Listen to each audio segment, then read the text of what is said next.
got off the line with COPPA. We're being sued. Somebody check our CPS, the MCS, all that, and other acronyms that are spooky.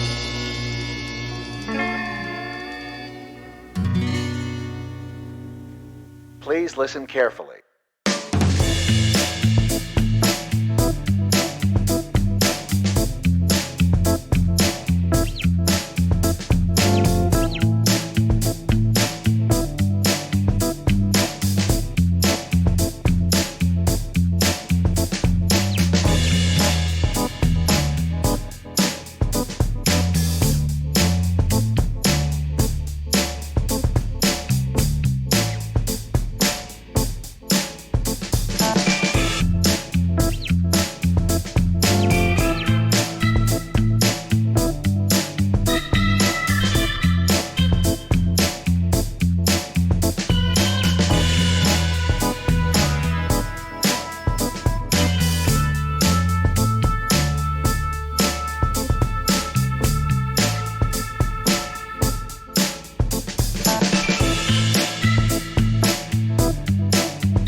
Hello, I am the Ronin Vaughn.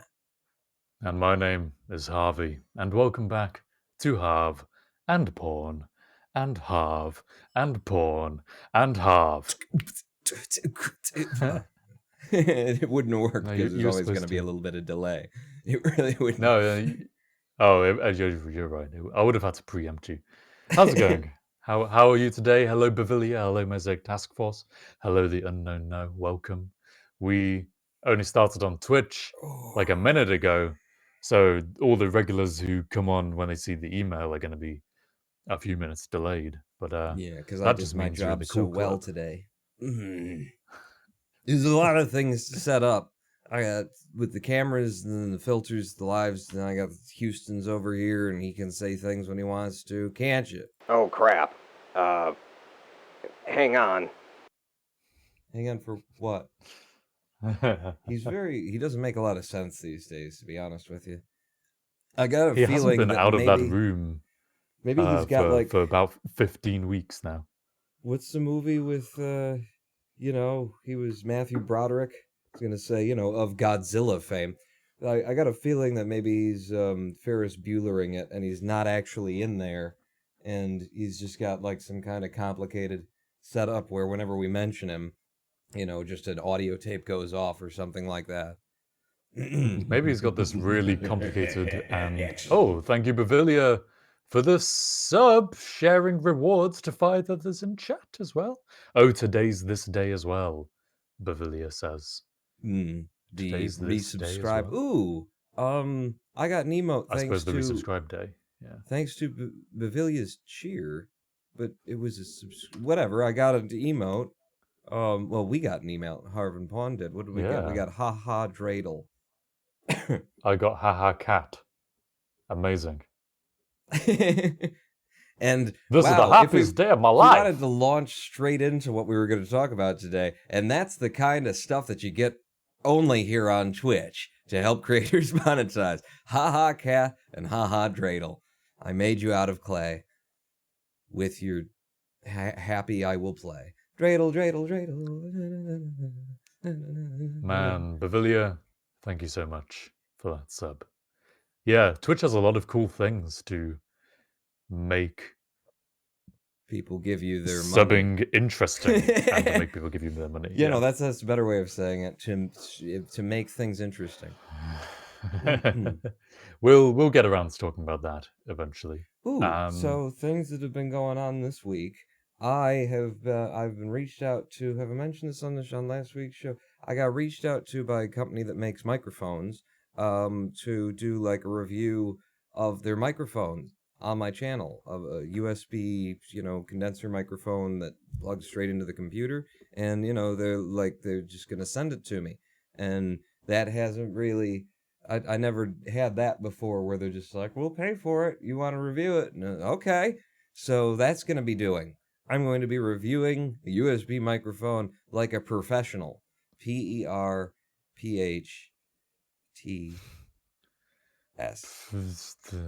Yeah, some of those letters are in there somewhere in some order. This is interesting timing as well because my girlfriend's sister recently discovered this thing where, oh my god, you can get companies to send you things for free if you leave a review. And it took her a couple of days to realize, oh, they don't send it to you for free. You buy it. And then if you can prove you bought it and you left a review, then maybe they'll give you your money back. That's how they do that system usually. Okay. So yeah, you being sent it for free in that way is quite a novel. I mean, it was a little bit of, inside baseball in terms of like, we talked to each other and that kind of thing. But yeah, they sent me the money. I ordered it so that it would come, quickly, but they sent me the money to order it. So as long as they don't take it back, and if they do, then that's going into the review, and then. But I actually. Yeah, the thing with these companies, like in that situation, is where you can't really do much terrible stuff against reviewers because the whole freedom of speech thing is quite a strong concept, and especially if you're making a review, then it only adds more people to be enticed to buy your review if there's some controversy about how the company tried to stifle you and stuff like that. So that's right. I make my money back just by having and these motherfuckers. But yeah, I'm actually in a situation like them offering that is great because I mean, you see this contraption with and then I got a whole big old thing with there's a weight on the end of it in order to hold it back, and like the microphone setup that I've got right now. I didn't realize how big yours was. Yeah. Yeah. You're not the first to say that. So it would be lovely. And then the microphone plugs into like a phantom power unit, and then the phantom power unit over XLR goes into a thing, and then the thing over XLR, and then that goes over USB into the computer. So a solution that is just USB straight in that sounds good is something I would love. So I'm hoping that it's a good microphone and that I can give it a thumbs up because I end up using it. That's got to be one of the worst innuendos I've not realized what I was saying. Someone quote that with the bot that doesn't work anymore, that's never up. But yes. Didn't realize yours was so big. No. Beautiful. I've had interesting. Hang on, because incidentally, what? I got it. You remember at the beginning, this is going to be backwards for everybody, but you remember the first episode? Oh, it is backwards. Remember the first episode where I showed off BJ's? They had a really good deal. Really good deal. You get $24.99 BJ's or something like that. Just half off the usual cost of your BJ. So I just wanted to show you that, like, you got BJ's, right? Follow up. These are the two, like, flyers that I got. It's now been a month or something. They've been sitting on my desk. So I was thinking I want to bring that to the show. But it's just, in case you're wondering how marketing works, this is how it works. You'll note that, like, who are they selling to here? Are they selling to toddlers? No. They're selling to mom. And they are targeting your brain because if you are a mom, then you look at these two kids, oh, that's so cute, and then you have a positive association with BJ's. I mean, if you didn't have a positive association with PJs in the first place, something wrong with you, Mom.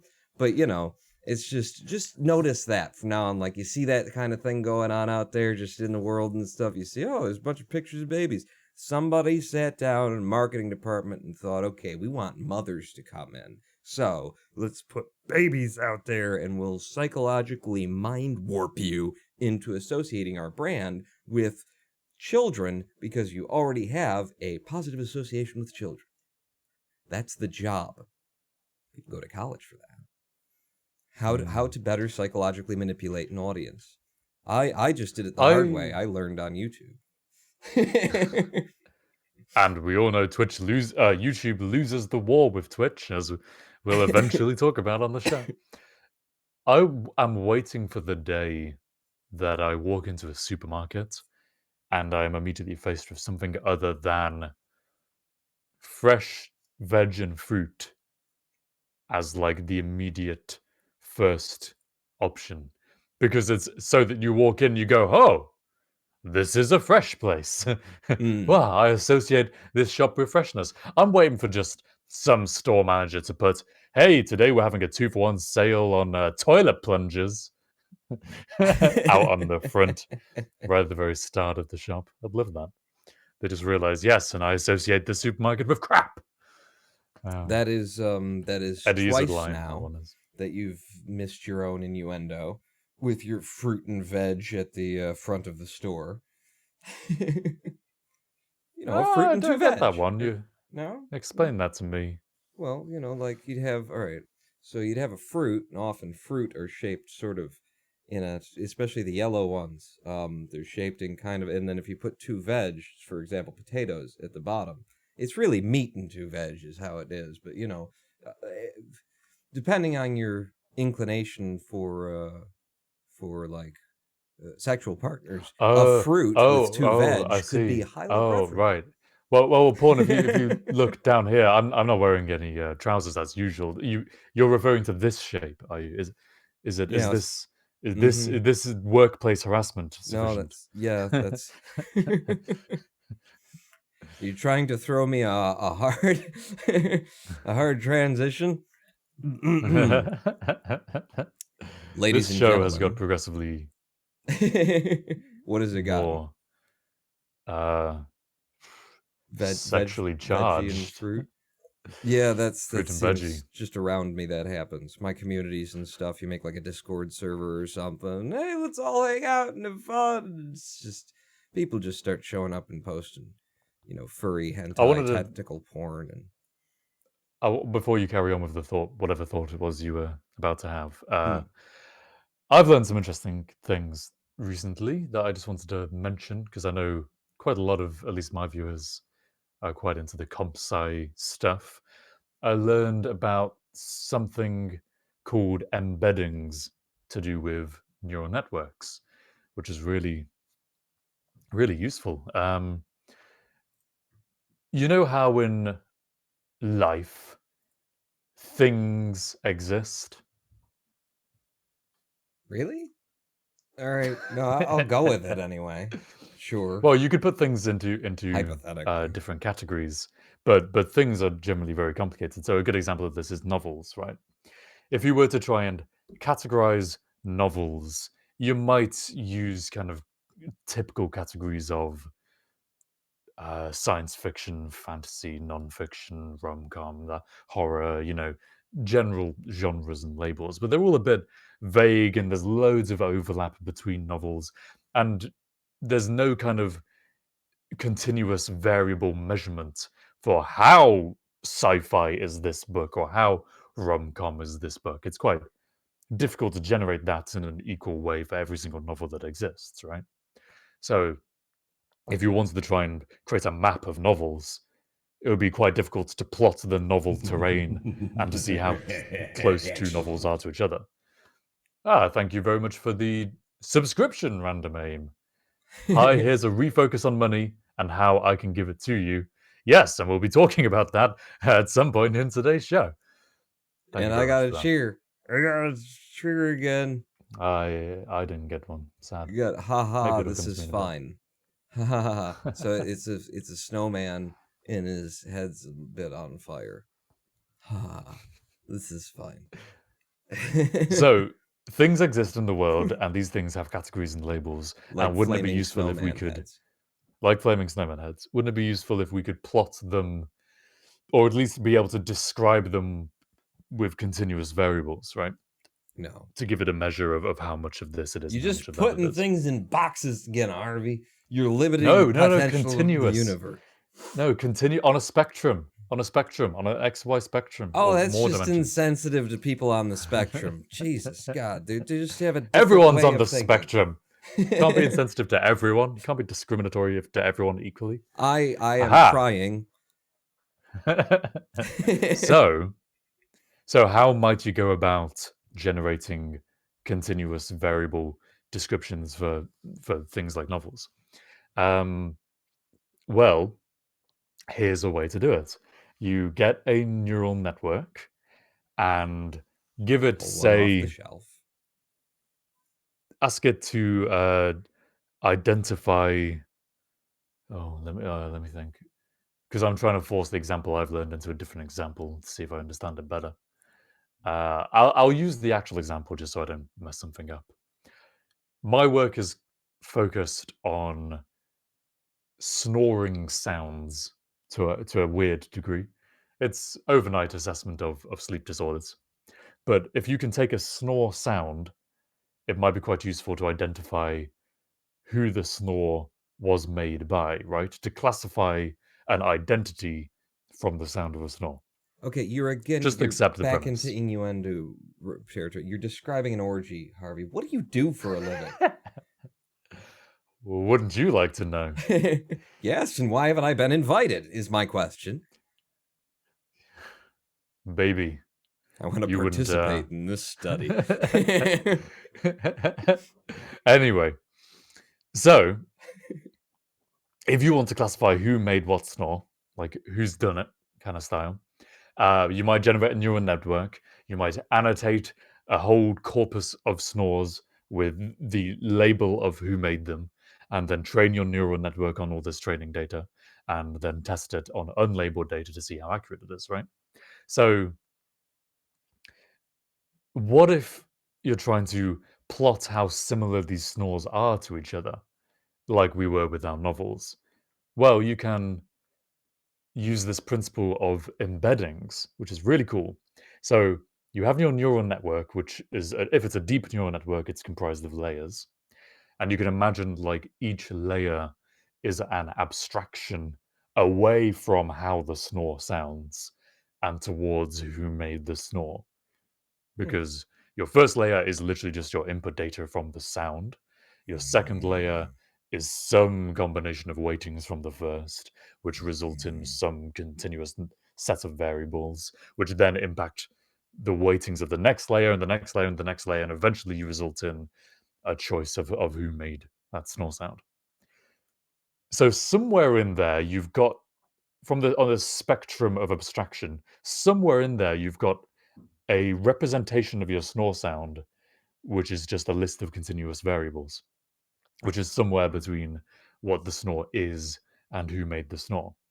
And using that center, maybe not center, but somewhere in the middle of that neural network, are the values of those neurons after you've trained your network, is a great way, it turns out, of reducing the amount of information about a snore sound or about a novel. So if you wanted to plot novels on a map, you could classify all these different novels and try and generate a neural network to identify what each novel is from its text, say, and make your neural network's middle layer, say, 3 different neurons. And what you've ended up doing is generating a system which can take a novel from its text and evaluate it against on 3 different axes. And then you can plot all your novels on those 3 different axes, and you can see where things are and how close to each other they are and how they relate. And if I So it's a way of understand, generating a like system to neurons in a reduce. neural network, the idea would be that each axis would have a value describing, just sort of a from 0 to 1 to represent a percentage of, How much does this appear to contain like fantasy themes as opposed to science themes or something like that would be one of them, and then it would be a 0 to 1 scale, and so you could kind of get everything, all In the neural in pathways theory, connected. but it's not like you specify that in your network. When we think about the abstraction and how it might result in that kind of representation with themes and things, Mm. you're kind of just assuming that that kind of thematic abstraction is what's going on. It's not like you can specify that to be the case. But I didn't quite finish reading the Like if Wikipedia you article that had I got a this novel idea list of words, and one of them included like zombies or something like that, and then it pulled the text for the from. existence of zombies, and depending on the amount of time that zombies are referenced in comparison to the rest of the text, generated a percentage value of that occurring in the text, and then you used that as a way, as one of the neurons, determining whether or not this is a the You could use that 9,000th as one piece of of your. content on zombies today or something else. Well, that would be a very explicit way of formalizing how you input your novels into your network, sure. Because you could generate all sorts of descriptive statistics like the number of times the word zombie is mentioned in the book. And so you could kind of force it into thinking in terms of these themes. But if you literally just fed it like, hey, what letters appear in what order in the book, and go from a very blind kind of approach, then it's quite likely you'd end up with something a bit more useful in the end.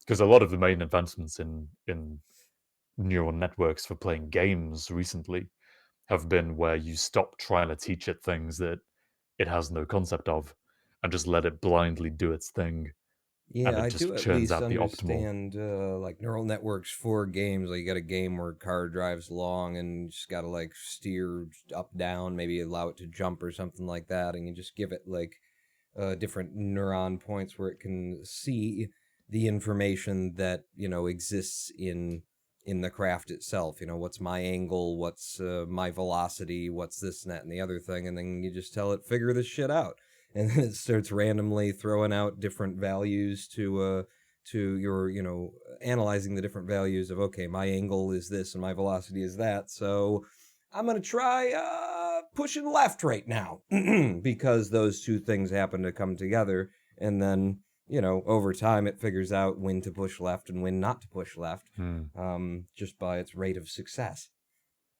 Which Uh, is, it sounds magical until you appreciate just how much time you have to give it to figure those things out.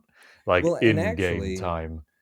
when I was first like exposed to this, I was overcome by how simple like the basic concept was, that neural network AI, and it was like, oh, big words, impressive. And then like when someone explained it to me, I'm like, oh, so it's just kind of randomly rolling based on some different characteristics and then deciding based on the junctions between the, oh, okay. Like it wasn't as complicated, at least at its base Hmm. premise, as it was made to sound to be.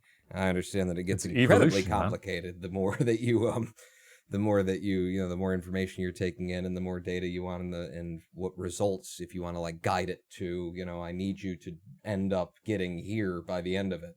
Um, Well, what of the I mean, the main issue there, especially for games and stuff, is defining a reward function. So, like, sure, if your game is balance this stick so that it's balanced upright and don't let it fall over, then it's very easy to define a reward function because you can be like, okay, well, the amount of reward you get is the length of time you keep balancing for, and so it's going to make random changes, and then you're going to curl or reward those random changes based on whether it increases or decreases the length of time that the stick remains balanced. So it's very easy to kind of see a one-to-one mapping of performance and what changes stick and what changes get removed. It's harder when you're like playing Mario. Actually, no. Mario's a bad example of that because in Mario it's like progress right. yeah, Progress towards the yeah, right of the screen can the be a old pretty school good reward. 2D, It's harder when you're playing GTA. Like, yeah. oh, missions completed.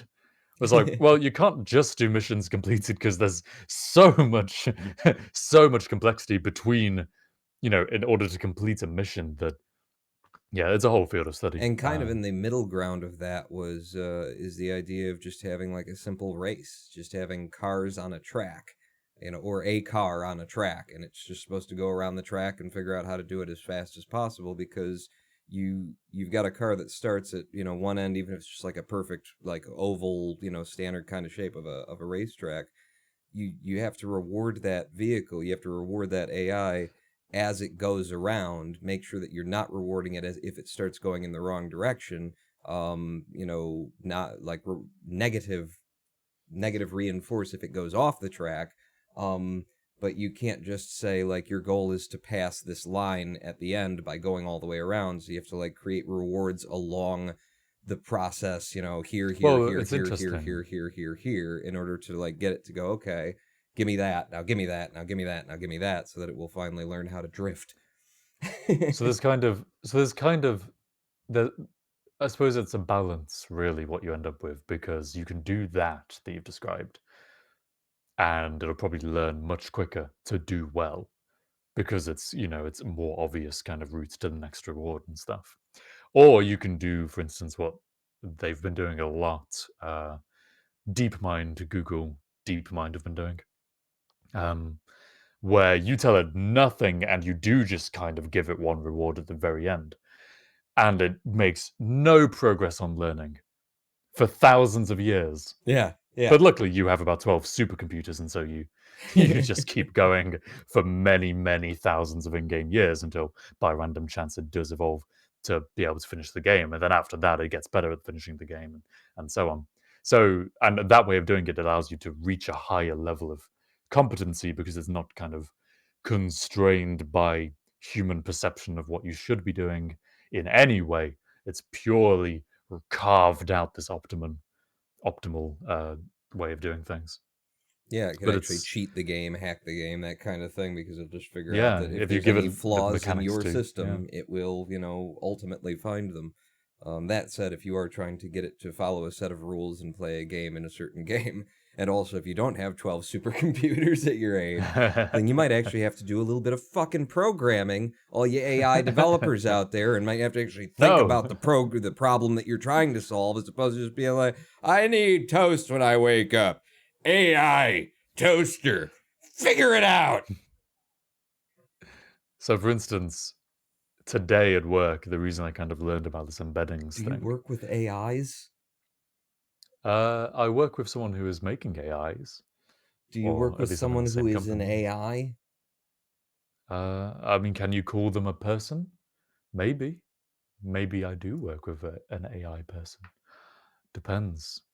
We could Are have they a whole green? discussion topic about that. Do Ellie. you work with anyone who looks like a lizard and support and doesn't think that Hillary's emails are a problem? Who are you Conspiracy. referencing? What? I don't know, just random internet conspiracies of fucking lizard people in the government and Hillary and something else. Put it all together, and that's why we voted for the asshole. I thought you were referencing a very specific American politician who resembles a lizard and thought that Hillary's emails were fine. I was like, I don't get this political reference. This is too America for me. Mm. I was going to quickly say, so as a specific point on the point we just made about, oh, do you teach things? Do you guide it with human intelligence, or do you just let it do its own thing and see if that works better?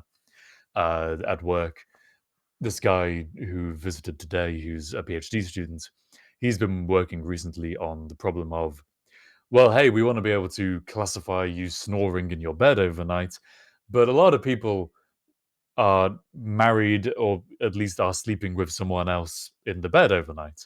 And so what happens then when you've got one microphone but you've got two people snoring? How do you distinguish one snore from another person's snore, and so on? And the architecture he's come up with so far has first one neural network just to estimate how many people are in the data that you've got. Is it one How person in a many bed by people themselves, or are is it in the bed with two you? people? Yeah. Or is The it no AI people now at all, knows who right? you're sleeping with. And their gender Oh, and all sorts of things. this, luckily, in terms of privacy, only goes so far as guessing how many people are in the bed. And it's not even incredibly accurate at that. It's really accurate at guessing that there's no people in the bed because there's no sound, which is quite obvious. It's much harder to differentiate one person from two people. Anyway, so there's a neural network that does that, and then dependent on the results of that, it feeds into another neural network, which uses this embeddings thing. So it's like there's a half another neural network inside there, and it's a whole architecture. And he ended his presentation today by saying, and yeah, one of the things that we could do to make this better would be to throw all this away and just use one neural network to do the whole thing. And not try and intelligently, oh, okay, first of all, we can determine how many people there are and then narrow down our problem like that. No, it's like, oh, you could maybe just have a neural network which learns to do all that stuff by itself internally. The problem is that you need millions of example training data for it to have a chance of being able to do that. So So you need it's to a distribute your problem. software as like some kind of virus that gets on people's computers, their phones, and sends it to other people so that it's always on and always open across just everybody's. And then once you've got the data, and don't worry, because Batman did this in one of his movies, so it's fine as long as you delete it afterwards. But so first you get into their houses, into their bedrooms, and then you record how they sound when they're sleeping, and sometimes they're not. And the AI will eventually discover that, oh, that's not the sound of sleeping I'm listening to. But then you'll have an AI that knows, and then Skynet is how that ends, I believe. hmm And there's like the amount of time you gave between that scenario and saying the word Skynet approximately resembles the real world amount of time that we'll have before Skynet. As soon as it's like, oh, the AI makes one sort of seemingly generic, seemingly not too consequential realization about the nature of existence, and then boom, Skynet. We're all under the enslavement of the machines.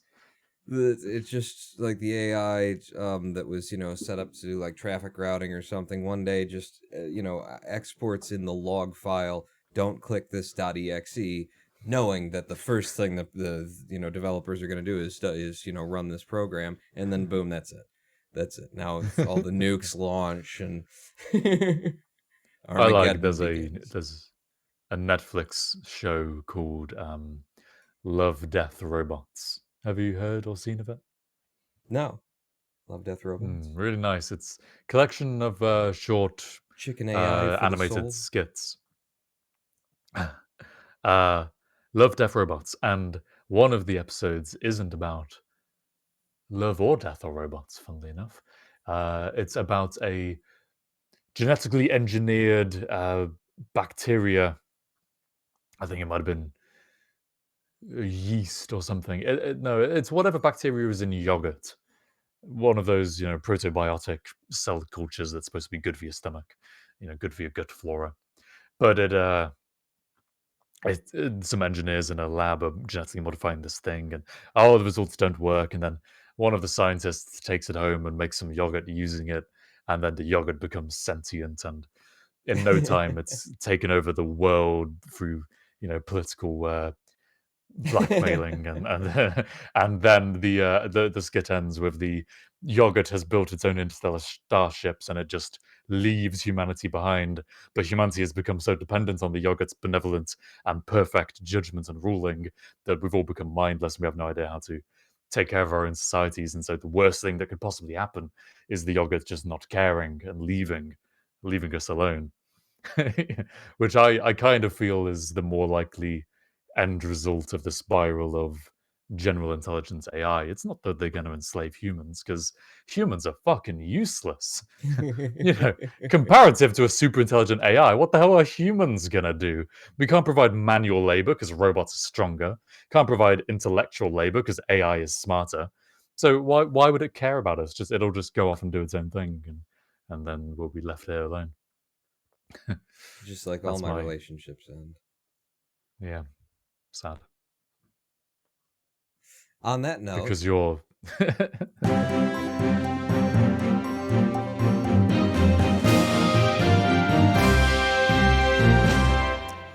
ladies and gentlemen, this week, in the news. Harvey, let's go to our man in the street. Harvey. Oh wait, you're not in the street. You're right next to me in the studio. Harvey, what's going on in the news today?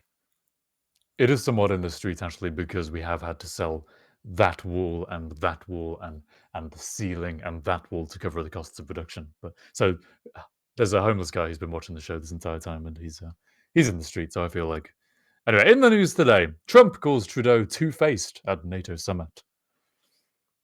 Apparently, Trudeau made a video in which he appeared to mock Trump at a meeting of NATO leaders. It's posted to Twitter, so kind of stepping on your toes a little bit here. Johnson asks Macron, "Is that why you were late?" After Macron was chatting with Trudeau or something, and So Trudeau interjected something about Macron was late because he has to take a 40-minute press conference off the top. Something about Trump gets mentioned, okay, so and Trump apparently no one realized they're being recorded. Trump being the individual who, in order to secure their election into office, accepted foreign aid from Russian intelligence in order to, shit on his opponent, and then in this election is now being impeached for then accepting, not only accepting, but attempting to sort of coerce and bribe foreign aid from a country that Russia is trying to invade, which is a big middle finger to Russia. He's calling someone else two-faced. Like he's lying to all of the electorate in the U.S. and misabusing the powers of the office of the presidency, while he is also burning bridges against the people who helped him last time by reaching out to Ukraine, who is trying to fight a war against Russia. And someone else is two-faced, are they? Well, no, I mean, I don't know that's anything Trump. about Trudeau. Sounds French, so he probably is two-faced. I mean, just honestly. I know this Greta Trump fellow. Thunberg, the German activist who did that, what was it, sitting out of school, a school walkout for the climate, who then led to a German climate kind of debate and stuff. She crossed the Atlantic, taken 14 days to cross the Atlantic on a carbon neutral journey via boat for climate change summits in the US and Chile. But at the last minute, political unrest meant that the Chile talks moved to Spain, and therefore she had sailed to the wrong place, and she needed a crew to take her back to Europe. And so these British sailors took them back in the right direction. Well, I that's guess. wrong in so many. I mean, obviously, she's already like wasted so much, just carbon footprint all over the place, coming and going. But more so, why didn't she swim? If you're gonna save the planet, just walk it. Apparently, with just 2 days' notice, she did have to fly to meet them. Took a boat to listen, and all the while on the boat, she's sad. just like eating candy and just throwing shit overboard, and just I really gotta shit, but I don't want to make the place stink up. I'm just gonna right over the side here. I mean, fish like to eat this stuff, right? That's about it. The rest of the news is kind of boring. Something about Clinton's. I don't think it's the Hillary Clintons. I think it's Clinton's the card shop. Contraceptive pills being tested. Germany expels 2 Russian diplomats because there was a murder in Berlin. A man was shot dead a few months ago. Germany's throwing out 2 Russian diplomats because it suspects the murder was ordered by Russia. This is quite reminiscent of what happened in was it Salisbury? Salisbury Cathedral? No, just in Salisbury with the Novichok? Is it Novichok? Nerve gas that happened in the UK? Did you hear about any of that, or were you in your cave when that all happened? No, I know many things about all of what you were talking about, and I'm just not going to provide any evidence to support that statement. Sure. And yeah, that's the news today. A few stuff about the UK general election we've got coming up, Trump impeachment, but it's all James Bond film. Craig is still James Bond, despite having said he's not going to be James Bond again, I think twice now. And why is the world's financial plumbing under pressure? There's an article about that. Okay. So 007. Tell us, Paul, rather than having to yeah, read this. I'm Why not. is the world's financial plumbing under pressure? Oh, something poopy, poop. I don't know. I don't know what the hell's going on in the world. I never pay attention to any of this. That's why I stick with Twitter.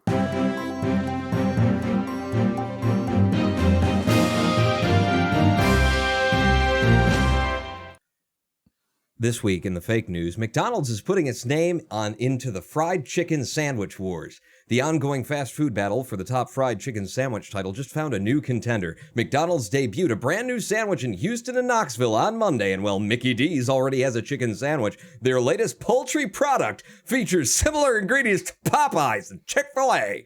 That is not just advertising presented as though it's the news. It's not. It's not. Oh, look, here's someone commenting on the article. Who's this? McDonald's says, our two new delicious chicken sandwiches, the crispy sandwiches, simply topped with butter and crinkle-cut dill pickles, while the deluxe is topped with tomatoes, lettuce, and mayo, both served on a tasty, buttery potato roll. Interesting. Interesting just to see someone random like that comment, just chirp in on this late-breaking story about the entry into the fried chicken sandwich war. Did you know that there's a sandwich war on? It's between, you got Ukraine, you got Russia, you got fucking Iraq and Iran and Afghanistan. It's all still fucked up, but apparently they started another one. It's over fried chicken sandwich. In the future, big corporations shall form the new nations. There shall be no America. There shall be no Ukraine. There shall be only McDonald's and their new chicken sandwiches. And soon the fake news shall be the real news. In fact, we may have already passed that point of no return. Here's one that's completely not advertising as well. How are you supposed to work when there are so many Cyber Monday deals? Thanks to all the good deals, Cyber Monday may not be the most productive workday for some people. Twitter news. In the future, that's the news on Twitter. There will be no normal work days. Every day will be Cyber Monday or Black Friday or slightly damp Tuesday or Love Island Wednesday. Love Island? Have you heard of Love Island? No, Has can it I reached go? that side of the pond? Jesus Christ. You don't want to know. It's a load of shallow people being forced to have dramatic romantic relationships with each other. There you go. Oh, okay. Yeah, reality TV. That's all you needed to say. So there actually are two pieces of interesting news here today that I saw on Twitter, surprisingly enough. And one is that Riot Games, makers of, Riot Games, they make the League of the, LOL. the Clash of the, and League of Titans, Clash of Legends. That's the one. Thank you, Dark Universe, for the follow. Riot Games is going to pay $10 million to settle gender discrimination suits. So apparently the story is that two women who worked at Riot Games started a class action lawsuit on what was a, bro culture of what is described in the article I read as, mock humping and managers passing around who's the hottest chick in the office lists and things like that. Started a lawsuit. I'm surprised it was just in, I believe it was November of 2018. Usually these things take a bit longer, but it is a settlement, I believe. So, Riot Games is now going to pay out $10 million to this class. The class being every woman who worked for Riot Games for having had to work in a misogynist, sexist, gender, and there's, the allegations anyway, you can't say that there's evidence because it's a settlement, but the allegations are that women who complained about the boys club mentality and the discrimination they were facing, routinely were demoted, found themselves in positions where it was like, maybe it wasn't a demotion, but we put you over in a job that you're not trained for, with the intention that you probably won't be able to do it very well, and then we'll have call to fire you and things like that. So Hello. yeah, just it's very interesting to see, like, this is a settlement, and of course, whenever you get a settlement, the person making the settlement says, we're not admitting to anything, but we're just gonna pay some money and we'll make it go away. But, to pay $10 million to every female employee that worked for you, I mean, it is technically not an admission of anything. But it's an admission of everything, basically. We're going to pay every woman out of the chunk of $10 million. I wonder how many women worked for them, across whatever period this is, and how much money each of them is going to see. It's probably just a couple of $1,000s, but interesting to see, games and developers being held to task for something. Being There held was to a task quote for this kind of culture. on one of the things I read about that. There was a quote from them which said, like, "We are pleased to announce that we've reached this $10 million settlement because it really shows how seriously we've taken the fact that we're not going to let this kind of behavior continue." No, it doesn't. It shows that you've got a lot of money to give away. It doesn't mean that you're not going to let this behavior continue. Yeah, Like, it doesn't show that you've improved things internally with how you treat women. It's just like, yeah. oh, well, Actually, we're sad. Sorry. I saw that statement too in the articles from them, and it did sound like a public admission too, which is usually not. It makes you wonder whether or not they intended to leave the whether or not they wanted to, like, say, yes, we had a problem, we're going to fix it, and as is that the message they're trying to send, or were they just trying to put out a happy vibe so that the story would go away, and they kind of inadvertently admitted to, yeah, we did all of that stuff. I think there's no lack of admission, at least from what I can tell. So Mm. It's nice yeah, to see people hopefully taking it's responsibility and that kind of thing. I'm, more concerned. I mean, that's a concern, but really just like, as apparently we're seeing, you were saying when we were talking in the pre-show, I'm interested to see unionization of games workers, because it really, like, needs to happen. And it's not something that necessarily needs to happen in every industry and all that kind of thing. Unions are not the solution for everything, but the way that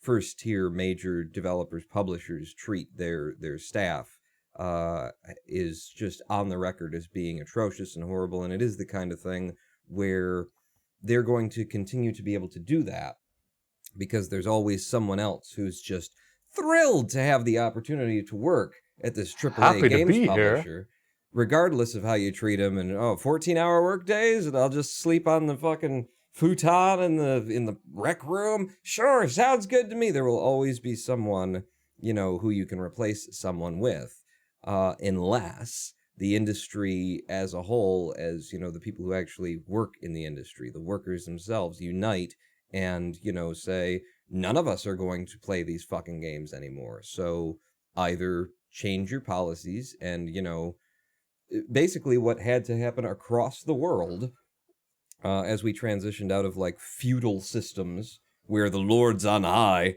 dictated that you shall work in my mines and bring out the things that you'll be fucking happy or we'll hang you, and that kind of stuff. As we transitioned, unionization, I'm only familiar in America, but unionization was the answer to so much of that. So many, employees didn't have rights. There weren't labor rights until people started getting together and saying, okay, you want the people in this town to work for you.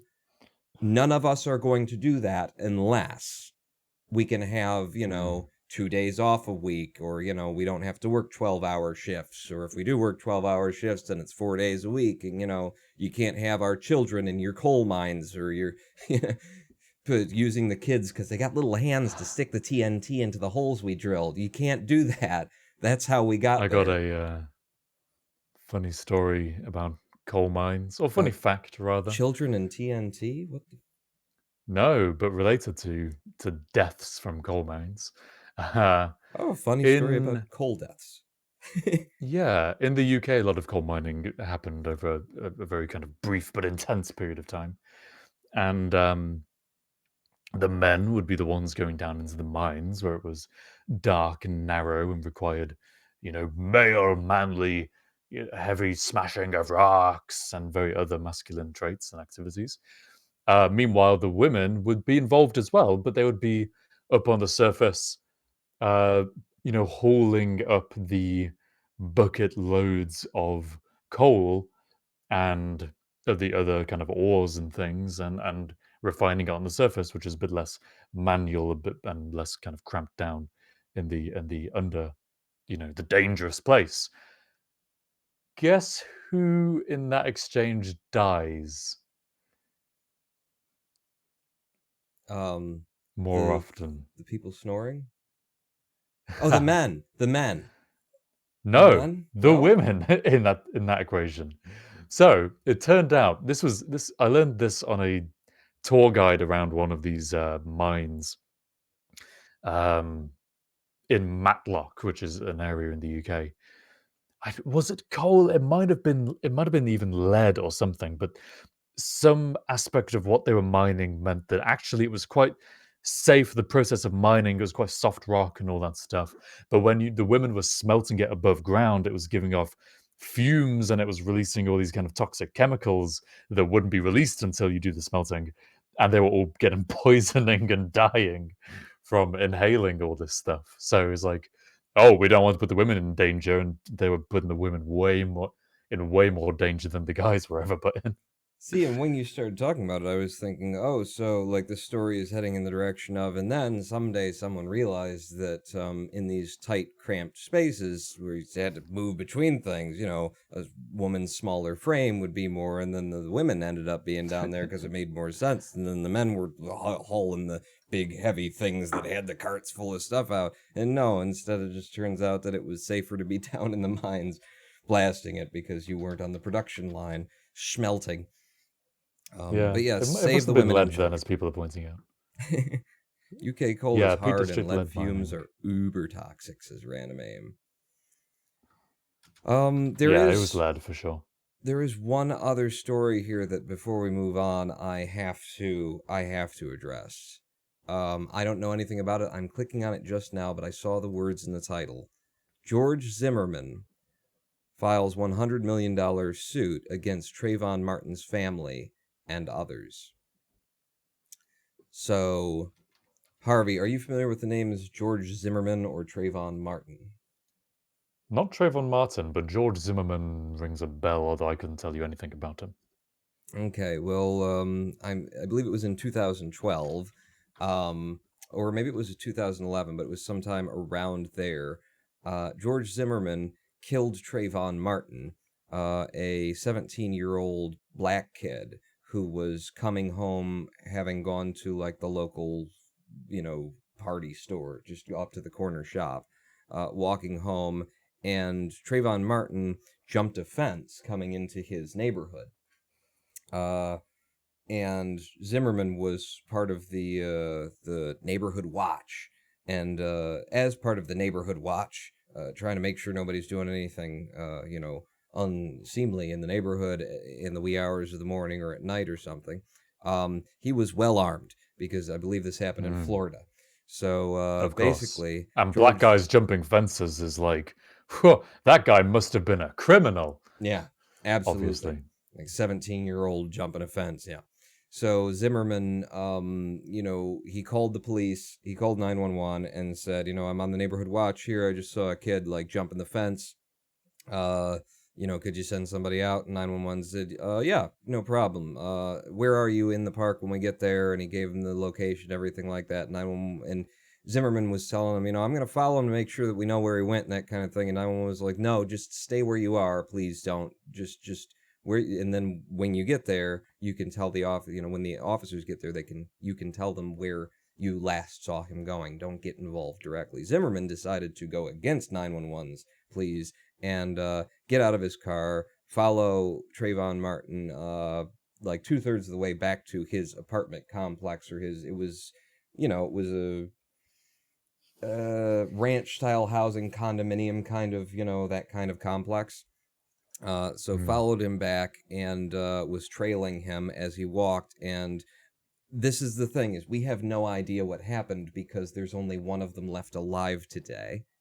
And the one who was left alive was George Zimmerman after killing Trayvon Martin, who then told a story the next day to police officers on tape that you can go and watch that makes no fucking sense whatsoever.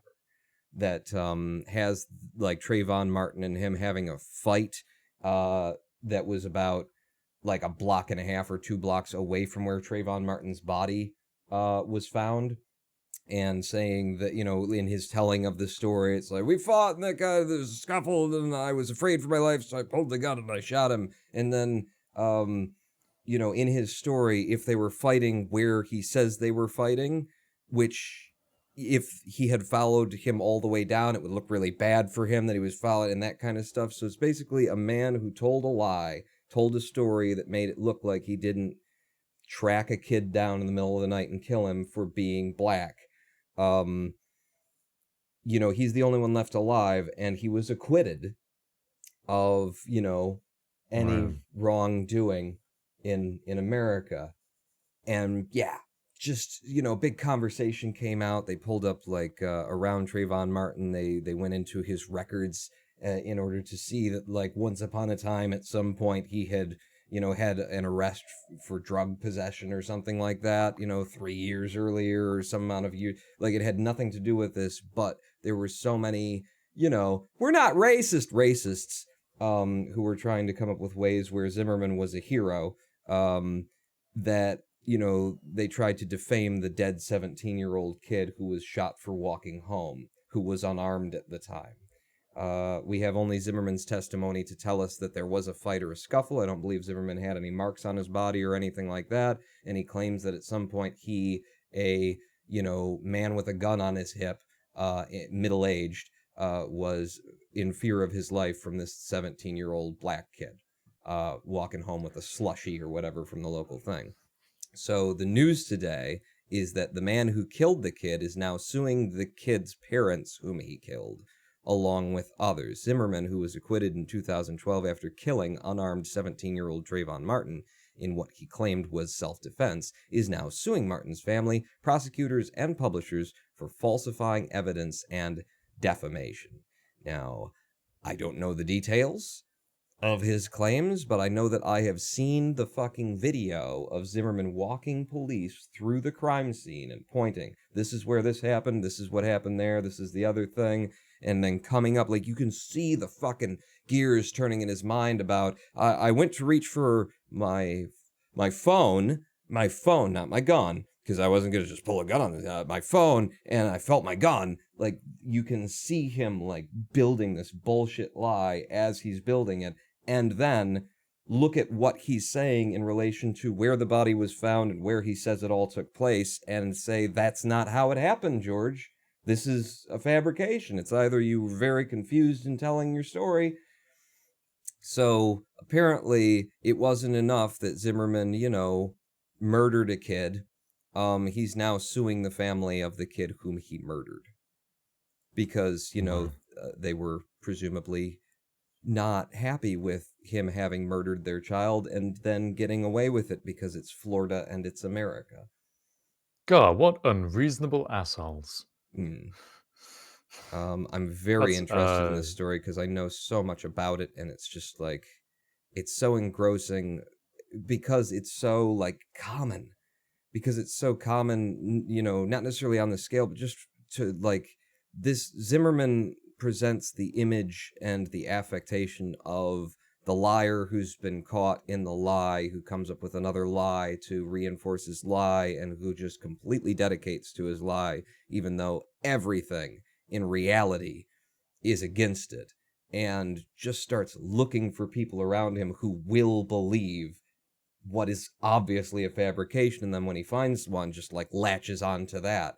I mean, this just mentality of the liar and American culture and stuff is so prevalent that I see this and it's like I can relate this to a million other things.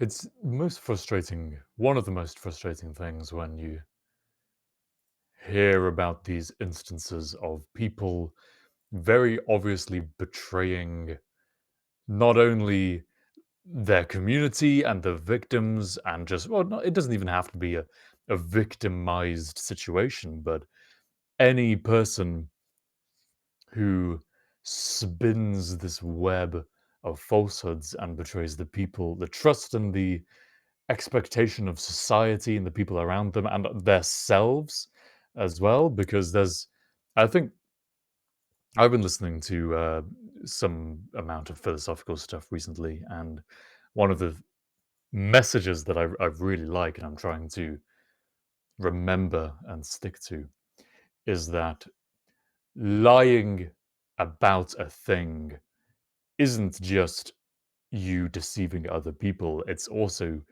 you damaging part of yourself. And if you become this kind of person where the things that you do and the things that you say become separated and aren't consistent with one another, then you just fall apart in the long run. And like, who the hell even are you? You know. And the more you can do to tell the truth and to be consistent with what you do and what you say, the better person you'll be. And these instances where you meet or hear about these types of people who have clearly let that happen to such an extent that they've done something awful and atrocious. And not only will they not admit it, they'll spin a story to justify it and then go on the offensive with their justification as if somehow the strength of belief and the strength of conviction that they exhibit about the lie is a good tactic to ensure that the initial assumptions of the lie are valid. You know, a way to protect yourself by Yeah, rather you than end being up on the defensive. watching You know, someone go on the like attack. finding a way to believe their own bullshit. You know, that's what I see in George Zimmerman is finding a way to believe that I didn't do the wrong thing when clearly you did, and if you just fucking acknowledge it, you could like move past it. But let's see the details. Let's see. I'm just looking at the article now, and I wanted to read a little section here. Uh, Zimmerman claimed he was attacked by Martin and defended himself. Police and prosecutors described an unjustified shooting of a teenager in a hoodie with Skittles and a drink. A jury acquitted Zimmerman of all charges in 2013. However, the lawsuit presses the Zimmerman version of events with allegations of efforts by the Martin family to produce a false narrative through dishonest accounts from witnesses. The suit also names prosecutors in the Zimmerman case alleging false prosecution, as well as book publisher HarperCollins over the October release of Crump's, whoever Crump is, Open Season Legalized Genocide of Colored People. So basically, Zimmerman is... It's never been over for Zimmerman because he's still alive. And he killed this kid, and he's never, like, acknowledged that he was going John Rambo, that he was imagining himself, because that's really what it looks like to me, is a man who's imagining himself in his favorite action movie. And, he wanted to be the hero. He put himself on the neighborhood watch, armed himself to the teeth, and then when he was told by 911, do not engage, please wait for police, he decided to chase, follow, and instigate. This is a man who wanted to experience being the hero of his neighborhood and, coming back with, I caught the thief, I stopped the evil in the night kind of thing, and he made it happen. He made it happen, except for it turned out that it was just a kid, 17-year-old kid coming home with Skittles and a soda on his phone, talking to his girlfriend, who then later was a, witness to say what, was going on the other end of the phone as she was listening. And I just get the impression here that it's never ended for Zimmerman because he's never acknowledged that what he did was fucked up. And so there are still people out there talking about that it was fucked up. and because there was never really justice for the family who lost their member because there was an acquittal in this situation and no punishment, people keep talking about it, so he's sick of people talking about it, and so he's just going to sue the family of the person he killed, along with anybody else who keeps talking about it. But Well, being it's much harder acquitted to does not mean the facts are not change. the facts. After you've got yourself into a lie that deep and that serious, of which there are very few lies that are more deep and more serious in the world than, hey, you murdered this guy. No, I didn't. You know, once you're that deep, it's much easier to adjust your worldview and believe what bullshit you've sprouted than it is to go back and accept your wrongdoing and come to terms with it and to admit it to people.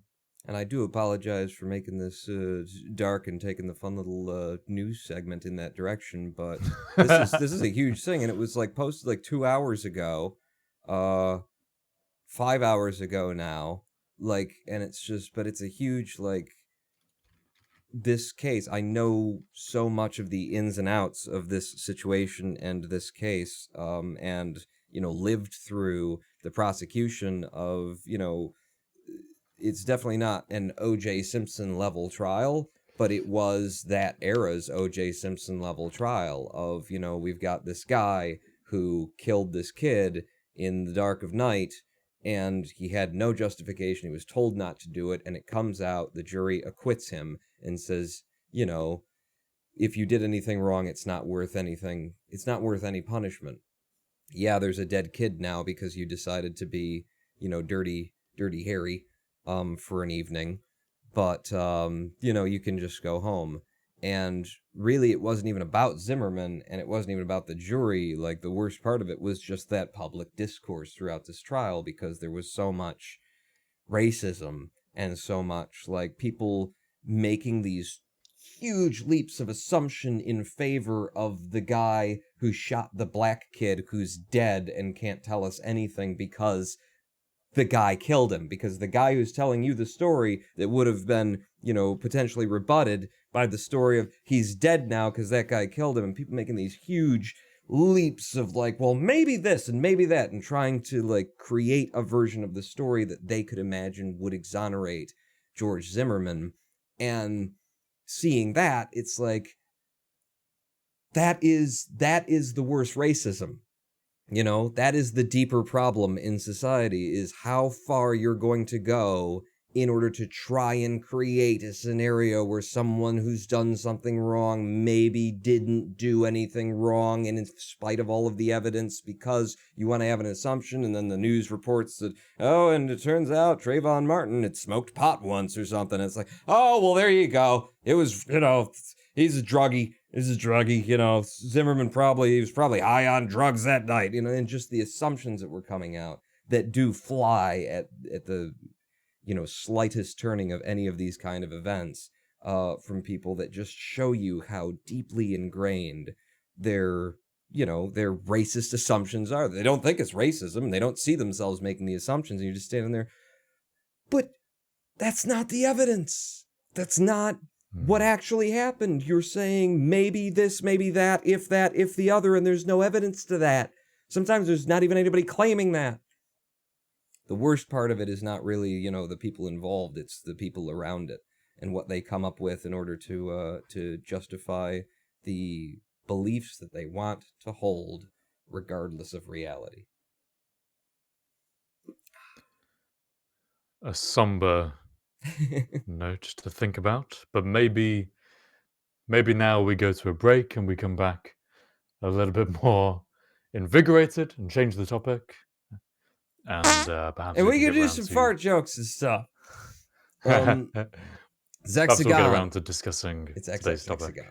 Hexagon. Have you guys discussed about COPPA and whatnot yet? We haven't. We're going to get to it after the live stream break, which we're about to take. Again, I do apologize for that, but George Zimmerman, Trayvon Martin is a huge event in my life, and to see this news just randomly pop up, it's like, holy crap, I got to talk about that.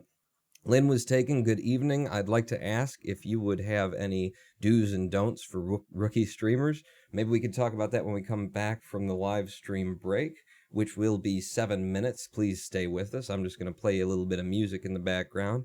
How do you feel about Menage a Quad's Lose the Box? We'll be back in 7 minutes with more Harv and Pawn. Don't go anywhere. Us not out.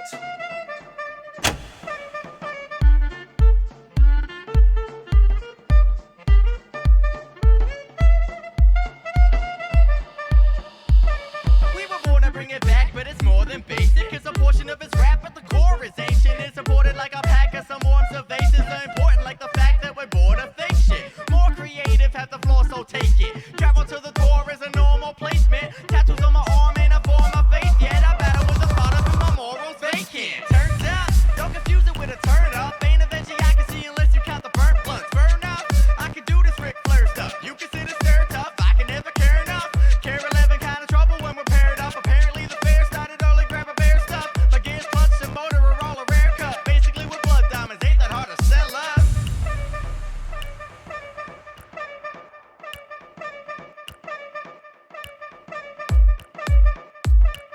My name ain't Mikey, but yeah, I rock. You know why? Cause I don't give a fuck. That's why it doesn't matter whether I'm cool or not. Just a taste of the words gives me the gut rock. It's not pop, so just stop like a blood clot. Cause we're here to blow up like we came from Iraq. Electronica, embezzled by hip-hop. Here to kick ass until the heart stops. Hipsters put on their cool shades, and thrifters keep the money they've been paid. And drifters have nothing safe but mind lifters. Don't give a damn what they say.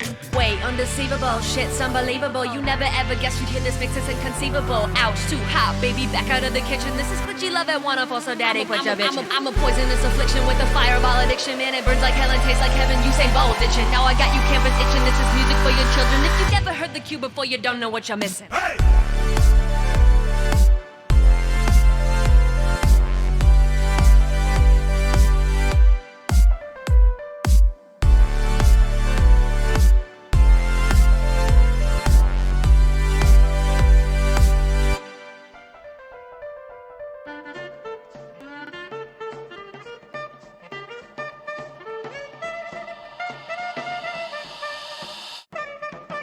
Doesn't matter if you're Cooler, hottest than the cortisol, brother, better lose the box.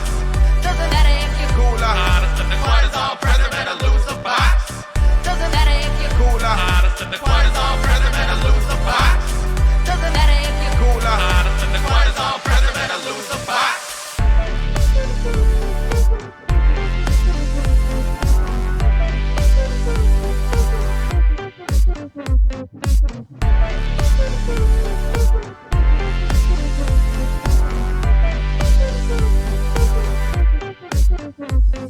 I carry the club like Neanderthal. The choir got everybody dancing, dog. Y'all on that X, I'm a sentinel, standing tall. No time to stand still, please don't meander, dog. They're throwing jazz at me to challenge my rap savvy. I sway like Callaway, I'm ahead, you'll never catch me. Ain't worry about it unless I spit Christmas gifts. My crew lighting up trees, you a screw to this. Menage a Quad, the name of my team supreme. They biting now, so I'm tossing out teeth and rings. You said you wanted bling, flossing ain't what you mean. You got baby teeth, though, they pulling wisdom from me. Get neutered, respect the shooter of medulla. Give an inch, I'll take 50, 280 rulers. Royalty around me and mine, we all sires.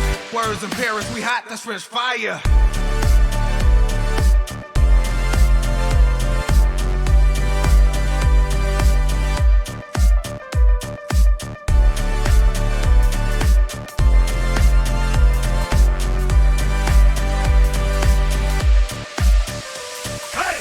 Doesn't matter if you're Cooler, hottest than the cortisol, brother, better lose the box. Doesn't matter if you're Cooler, hottest than the cortisol, brother, better lose the box. Doesn't matter if you're Cooler, hottest than the cortisol, brother, better lose the box. Doesn't matter if you're Cooler, hottest than the cortisol, brother, better lose the box.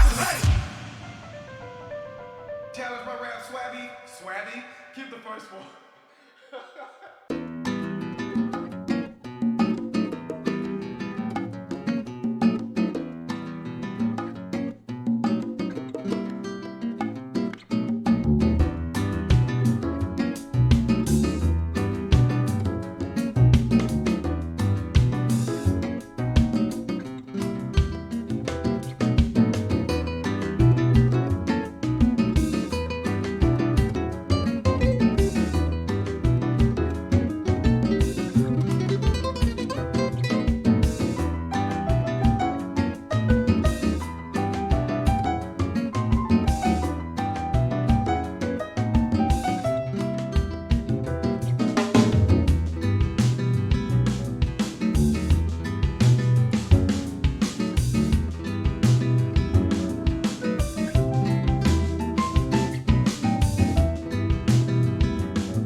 Hello, I am the Ronan Pawn, and you are the Harvey, and welcome back to the Harv and Pawn Show. There, I just did it. We're in.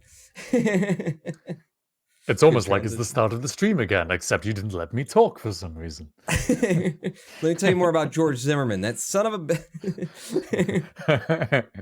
a... Today's topic, change the title. George Zimmerman. No, moving swiftly on from that rather sad and depressing topic, let's discuss Twitch versus Patreon. Who's gonna win? It's not YouTube. It's not YouTube. Nope, definitely not. Not chance. Why not, Pawn? Why not? Well, the topic of the day is YouTube versus Twitch versus Patreon as regards like how creators monetize their content and, you know, getting paid for doing things so you can afford lovely libations during your live streams. The very short answer to, you know, why does YouTube not win is that YouTube... Okay, so I recently had a bit of a bump to my own channel, my own YouTube channel and Twitch channel and things from, you know, a semi-viral video about controversy that we're not going to get into because I'll just go off about Trayvon Martin again. But in the wake of that, and knowing that we were going to be talking about this week, I looked at, like, how much money I make per 1,000 views on YouTube. And I've done this before. I've actually done a video about this topic when I was basically just about to take the jump, the plunge from, you know what, YouTube's a thing, but I'm going to focus on Twitch. And what I found this time is that presently, it would be fair to say that I make on YouTube about $1.30 cents, maybe $1.35. Loose estimate of figures, but $1.35 per 1,000 views. So if I can get 1,000 people to watch my video, I make $1.35. Is that a viable mechanic by which you can produce content on YouTube without being already a major superstar and pay the bills? No. So there we go. All right, let's roll the credits. I think we've... What's your experience with, like, YouTube and, you know, because the thing is, like, if you have built, you know, a big platform, if you have, like, gotten an audience to show up for your regular videos and stuff like that, then it can be viable. But the process of going from I'm nobody to I'm creating content, I'm found, and now I'm making money on YouTube is such an uphill battle. What's been your experience? Because you know, were a much more successful YouTuber than I ever was. Got a friggin' plaque. See 100,000. See episode 5, was it? We did one episode about that. Success on YouTube and whatnot. And how success is not about these things that you're saying I'm successful for, but okay, Paul, it's fine. You were a much more economically viable YouTuber than I ever was. Yeah. Well, from my experience, it all just happened way too quickly for me to turn it into something sustainable. I think I had the opportunity, but I was too young and naive and busy and distracted. Not busy, definitely not busy, but, you know, I didn't have the wherewithal that I later gained as a result of realizing that in hindsight I'd been too naive and I was lacking in the wherewithal that I gained as a later result of, and so on and so forth. Yeah, you have to have a learning process too in just the industry of entertainment. You want things to be a certain way. You want to do things that you want to do with it. You learn swiftly how many people are trying to take advantage of you and how many people want things from you that maybe you don't want to give. And it's a hard business. It's a difficult business. You say you learn swiftly how people are trying to take advantage of you. The thing that I did not learn swiftly, which is one of the ways that I could have increased how much money I made over the period of success, let's call it because it's easy to say, of YouTube for me, was that networks were pointless bullshit that didn't make me any money. They just sucked away for at least 1 year, I think a year and a half. They sucked away 30% of my minimal income, and then sucked away later. I got a better deal at like 20%. Then I think I joined Curse and got it down to what, 10? Yeah, Curse 10. was at. It was Yeah, just Network for no Gamers gain. or something for gamers. Yeah.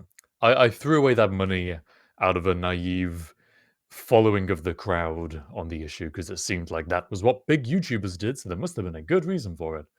And it seems that everyone was doing it because everyone looked at everyone else and went, "This is what big YouTubers must do." Okay, so And there was that no, yeah, MCNs is its whole on top, but that's what we're talking about there is MCNs, multi-channel networks, which are basically organizations that pool YouTube channels, and then YouTube pays them directly, pays your MCN, and then they take off a percentage, and then they pay you. The benefit of that to smaller YouTubers is that you actually get paid at some point, because if you're not making over $100 a month or something, YouTube's AdSense won't pay you anything until you hit that threshold. So if you're willing to give up some portion of your income to be paid on a regular basis, you will get paid monthly through an MCN. But that is not how MCNs market themselves. They market themselves as being like a necessary, important part of protecting you from being attacked over your content and being taken down by strikes and stuff, which they can, function as. But most channels aren't being they attacked don't. with strikes, and their effectiveness at that is not really a thing. So what it ends Questionable. up being is, we give you like access to a list of music you can use, and you give us 30% of your hard-earned dollars. It's a A list bad of deal. music which you could MCNs are find horrible. elsewhere equivalents for. So that was one relatively important because I lost a significant chunk of my income for no reason, but it was kind of understandable because everyone had fallen for this at the time. Hmm. The bigger thing that I remember thinking in hindsight was, funnily enough, very relevant to this topic actually, which is that, damn, I should have jumped on the Patreon bandwagon much sooner. If I had released that Sword Art Online VRGUI much sooner, and or at least not released it sooner, but if I'd included at the end of that video, hey, by the way, I have a Patreon and you can support me if you want to see more of this, I would have been killing it. I would have made so much more money. And money isn't everything, and money shouldn't have been what was motivating me, and so on and so forth. We've had all these discussions before. But money is nice, and I could have made a lot more money, and maybe I wouldn't have had to go into debt in order to go to university and so on, which is a topic we discussed last week. So my overwhelming kind of how good has YouTube been in terms of actual money in for people watching? Yeah, it's always been floating around that $1 per thousand people mark. I think it's changed, and the adpocalypse nuked things a little bit. But honestly, by the time the adpocalypse came along, which, if you don't know, was this period of time where the value of ad revenue went down as a natural result of the bursting of the bubble that was people making money through ad revenue, because that was always going to be a bubble in hindsight. Like, where's the generated value to the people hosting these ads, or the people watching these ads, or even the people doing the advertising, who arguably get the most out of all of this? Yeah, and they Where's don't the either. generated value in there? Like the Um, advertising on YouTube is not particularly like, there's statistics on the value of different kinds of marketing and advertising and whatnot, and if you send out postcards, as an advertising campaign, you'll have like I think statistically a 2% response rate on average, and it's similar for a YouTube video or worse, like a YouTube yeah, advertisement. Even the advertisers don't get that much out of it. You've really got to be, they're doing it to keep their name out there, to keep their face, it's making you not forget that McDonald's is a thing, that Taco Bell has a new, thing that's we decided to make the wrapper for it out of chicken too. Go check that out. But it's like, you don't get people clicking on those ads. People don't usually like respond to those ads. And so, you got a lot of people putting out a lot of money on one end to buy advertising, and then really the only people who make any money off of this process significantly is YouTube. Because the people making the yes, content don't they just receive. have sufficiently overwhelming numbers of adverts in order to make up for their individual lack of value. Mm. But for me, the adpocalypse was already after I'd declined my YouTube activity. And so my overwhelming kind of takeaway from YouTube monetization, I made a fair amount of money. Like I made thousands of pounds, which as a kid, was all the money I could have ever earned from working a job times 100, in the same stretch of time. It was insane, and it afforded me a lot of uh, technology, mostly. Like I paid for gaming PCs and things that my parents would never have bought me, and that kind of stuff. So got into my VR stuff, which eventually took me into university and so on. And I have a degree of savings still left over from that. So I made money, but when I consider, as I predominantly have taken away from this experience, how much more money I would have made if I'd been smart about it and capitalized more on the merchandising and the Patreon and gone into Twitch, which we can now, I think, naturally segue onto. I would have made so much more money. So Patreon, I've mentioned a few times. Let's talk about Patreon, Born, Mm. because Patreon and Twitch, we've already kind of heralded as being better than YouTube, but it's time to evaluate them against each other. Mm. So for Patreon, for instance, if you just want an example, patreon.com/harvandborn is a place where you can See how pay that's a done fee today. monthly. Pay a fee monthly. And the word fee is interesting. Pay a fee monthly to your creators in return for something, which is entirely at the creator's discretion to decide. There's an expectation inherent in the system, which is a point you made, I think, a couple of weeks back now, which is different to how it works on Twitch, where you can subscribe as one of the few ways you can support your creators. You can subscribe and you very definitely get a few rewards in emotes and cheers and lack of adverts, right? And things like that. Is there much else to subscriptions? I think that's, yeah, these subscriptions, you get the emotes for the channel, and by the way, we have a Harv and Pawn emote going down the line right now that I just submitted, so it usually takes Twitch about a week to process that, but you get, when you subscribe to a channel, you get whatever emotes, and then you use those emotes across any channel on Twitch. You know that you've supported the content creator, and I think, yeah, you don't necessarily get the ads when they roll on the channels that you're subscribed to. But that's it in terms of expectation goes. Like there's no expectation on the creator to go above and beyond and be like, well, hey, you Twitch subscribers are also going to be able to vote in our discussion polls that determine what we talk about next week. That's kind of just like added bonuses for Twitch subscriptions. Whereas Mm.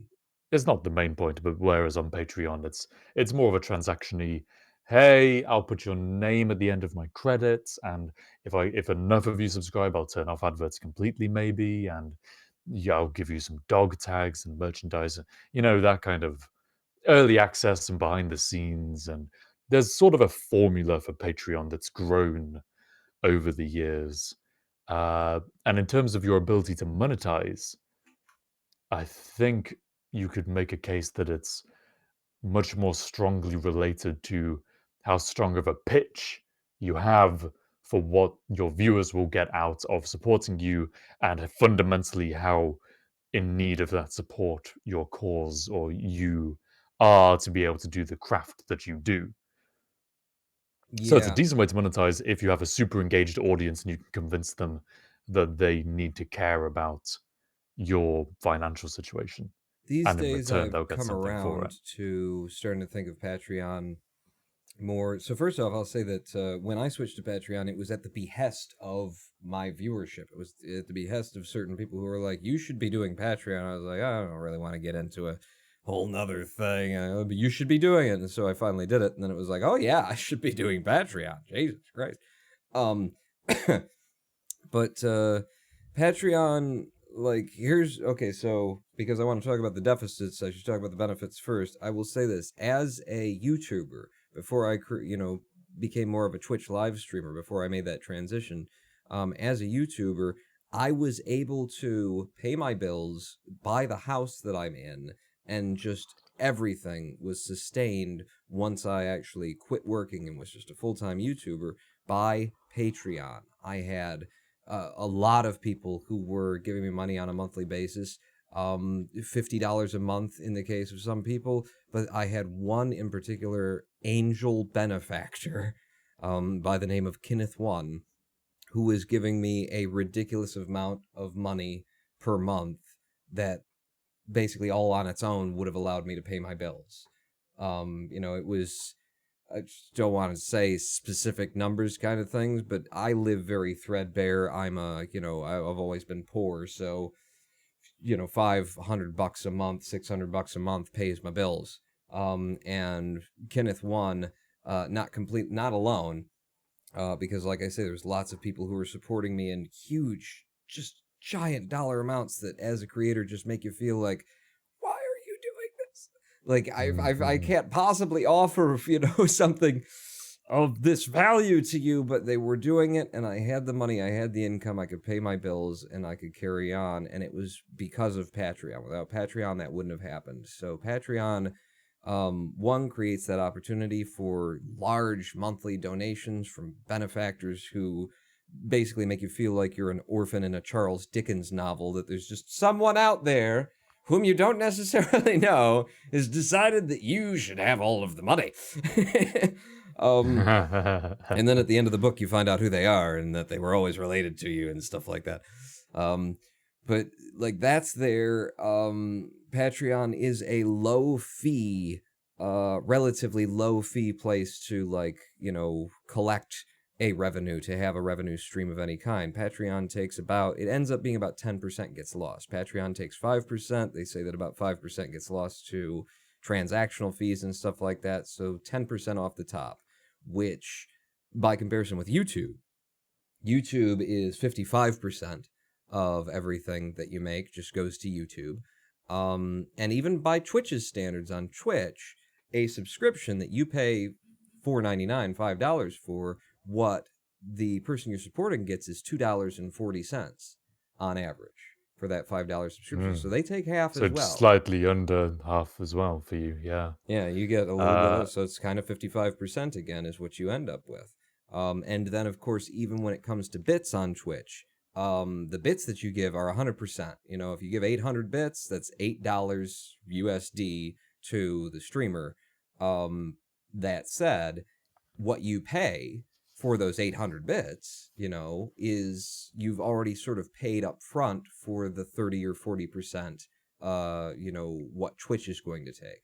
So actually, to be specific about Twitch, the person who you want to support gets more money when you cheer out of the money that you've given than they do when you subscribe.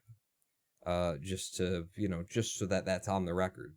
The benefits to subscription are very cool. The fact that it's a monthly recurring thing, even on the creator's side, it's a good deal because, you have an expectation that people will be back next month and there will be another $2.40, which is, having some consistency to your income is helpful. But with Patreon, I have come around to, Jesus, I take a long time to get around to my point, don't I, Harv? No, you're making good points. It's establishing a framework for what's coming. I have come around to with Patreon that Patreon is a monetization stream for creators that creates more work. You're already producing videos, you're already producing content, you're already streaming on Twitch, you're already setting up, vast graphical systems where it looks like two people who are on two different continents are in the same room and the room never existed in reality, and you've made it out of graphic design. And if you would, follow them, if you would subscribe to them on Patreon, then you get to see the making of this set. Graphical design that amounts to about 24 hours worth of work that I did. But, Patreon is more work on top of the work you're already doing as a creator. I'm making my videos, I'm churning out whatever I'm doing, and then in order to sustain Patreon, and it's not explicit, it's not that Patreon says you have to do this, but there is an expectation that as a Patreon supporter, I'll get something more. Patreon does encourage that with their idea of having different tiers of subscription support. You know, if you give $3 a month, then, you know, you just here's all the things that I usually do. But if you give $10 a month, well, then you're going to get access to this. And if you give $50 a month, then we'll have like a meetup once a month and we'll do something together as a community. And it encourages things that can be very like positive and get you thinking about, new ways to like, you know, have fun and enjoy the benefits of having a community of people who want to spend time with me, which is weird. But it also creates more labor on the end of the creator to support and sustain that expectation of what you will be getting on the other end. So, you know, it's good.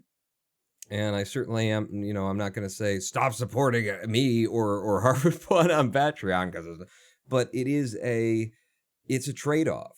Whereas, and I will stop talking shortly, Harv, whereas Twitch, there is no trade-off. What happens here happens here. You subscribe because you're enjoying the content that we are making as we're making it. It's live, it's right there. The subscription comes in, the cheer comes in, a donation comes across via Streamlabs. That's it. It's like, here's the money for what you are doing right now. Thank you for that. And I want to play, and, you know, and everything happens right there, and it's actually adding content to the process. It's almost making the process easier of putting together a show because the people who are watching are participating with it. And so it all just happens right there. Whereas with Patreon, it's making content and then building a back-end community for Patreon where you're rewarding people for supporting you in a more direct way. And it's more. It's more. So there's a couple of interesting points I want to make. I want to revisit this expectation because I think the most unique thing we have to say, arguably, about this is probably on the expectation we feel from Patreon. Because I'm sure I've not heard many people say this before, and as a result, I'm sure it's something viewers probably haven't, an idea they haven't been exposed to as much. But before we come back to that and explore it a little bit deeper, we were evaluating differences. And hey, thank you very much to Giorno, who just donated $5. And We didn't even says, mention direct donations as a thing. Do you group in them with... Sorry, what does he mention? You, Ronan Pawn, have a donation. This is Giorno. Thank you, Giorno. Oh. If you want to direct directly to Ronan Pawn, you should probably do that via Ronan Pawn's No. We gotta pay own Houston social somehow. medias. Because Right, I'm going to take Houston? 50% of that and you can't stop me. Maybe. You could stop me. You could specify specifically if you wanted it to get spawned. We could figure that out. But yeah, I would if not it was a allow it. mistake. Oh, and Dramasian says 500 bits. Here's the money right here, right now, and I got an emote thanks to that. Thank you very much, Dramasian. And Random Aim was saying earlier that right there is why I prefer to stick to cheers. I pay the tax to Twitch when I buy the cheers, and then I know exactly how much I'm giving. And it's not a matter of backdoor, who gets a percentage of what and that kind of stuff. You know what you're doing while you're doing it. The streamer knows what you're doing while you're doing it. And it's just the clearest, straightest, forwardest, monetization stream that exists in the business today. And we all got, thank you so much. And Dramasian with another 1,000 bits, more emotes for everybody. Hang on, I'm not done thanking you in chat for the emotes that we just got. I got haha reindeer and haha ginger cat. Haha nyan deer, it's called. It's a nyan cat with a reindeer antlers. Dramasian, thank you very so much for the Jesus. $15 worth of, that's the thing, is part of this. Jesus, they just keep rolling in, but part of this is there is an obfuscation that almost seems intentional of what you give and how much the money's worth and that kind of stuff. And, it's funner. I've seen other streamers who call bits a different thing just to sort of disambiguate like the money from the bit and the like as though they don't want you to understand that they're making money off of this or something. And I want all entertainers to be completely open about this stuff, because it's ridiculous that there is a culture, that we have a culture where it's like the people who do the work of creating the entertainment on a regular basis that we all enjoy are supposed to not be in it for the money. And the thing is, like, yeah, you're not in it for the money, just like Harv, you're not in it for the money having chosen to work in the industry that you work in, having gone to university for the industry that you went to. You were interested in doing what you're doing now, and it's a way of paying the bills because that work needs to be done and it has value on the market. So it's not all about, I will be a YouTuber because I want money in my pockets. But, it's about that, like, I want to do this because this is what I want to do in the first place. I'm already passionate about it. I also need to pay my bills, just like everybody else everywhere. And there's this weird fucking culture out there that's like, creators shouldn't be about money and they shouldn't talk about money and, But no, that's exactly what everyone does in all of their jobs and lives. You think that somebody, like, beat their head against the wall of YouTube and Twitch and Patreon and trying to build a community because they had no passion for it. They just wanted to make money. There are way easier ways to make money. That said, there are some channels out there that are just pure clickbait, that's exactly what they're doing. But for the most part, Bavilia donated $5 and said, here's one for Harv too, which means that we've balanced it out, Harvey. But have I... Yes. No, thank you very much, Bavilia, for that. With everything you were talking about, I need to recommend you this book. Oh, I thought I had it's just called... been talking so long you were just going to read just to, pass the time. It's called Woes Ryo Crow. Woes Ryo Crow. Okay. Is it German? What is that? No, it's called Show Your Work. My webcam is just flipped horizontally. By whom? It's Arthur called Show Your Work by Austin Kleon. Austin. And it's a great little book. It's only, I don't know how many, 50 pages, especially if you actually printed the font in a smaller size. But yeah, no, it's absolutely fantastic. And it's a book all about how creative people and people who work in creative crafts shouldn't be concerned about this feeling of selling out and promoting themselves and all that kind of stuff, right? So one of the ones in here particularly, just the theme of the whole book is that it goes into how do you monetize without succumbing to this feeling of selling out, and what processes view your work as a process that you go through with its output at the end, sure, but also lots of value that's people are interested in through along the journey, and share bits of that as you go along doing what you would normally do anyway, and just share those behind the scenes in order to create extra things for people, whether to engage people more or whether to potentially generate more monetization, more revenue like that. So I really think you should read this because it's a really short read. I think it's only a few dollars on Amazon or something. You can probably get it even cheaper if you have if you get the digital version of the book rather than the print nowadays. But yeah, it's short read. It's really good. It's designed for people like us. The author also wrote a book called Steal Like an Artist. Austin Kleon's Steal Like an Artist, which just instantly evokes these ideas that I'm sure we both thought of a lot to do with creativity and inspiration and, just absorb everything you can from everywhere. So good great little artists book and very borrow, relevant. great artists steal. Yes. And I've thought about that concept of, or that just statement a lot, and there's huge truths in that because it really comes down to like the mindset of the artist, and it's whether or not you're willing to allow yourself to just like take something and make it yours as opposed to borrowing someone else's style for something. If you're inspired by something, you want to like work off of it. It's all about mindset at that point, whether or not you're homaging or you just like take it and own it, and in the process of stealing it and making it yours, it becomes yours. It becomes your own thing. It was inspired by this, that, and the other thing.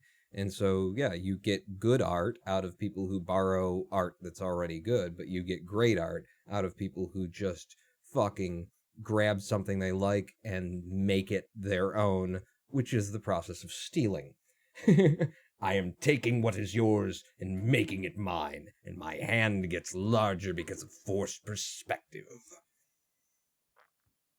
I'm back, I think. You glitched for just a second on my end. You didn't hear everything I said. That's fine. I talk a lot. My internet, this is the second time actually it's dropped out. You didn't notice the first time, I think. I actually saw the little glitch when I came back, like a little video glitch, but I just assumed it was a video glitch.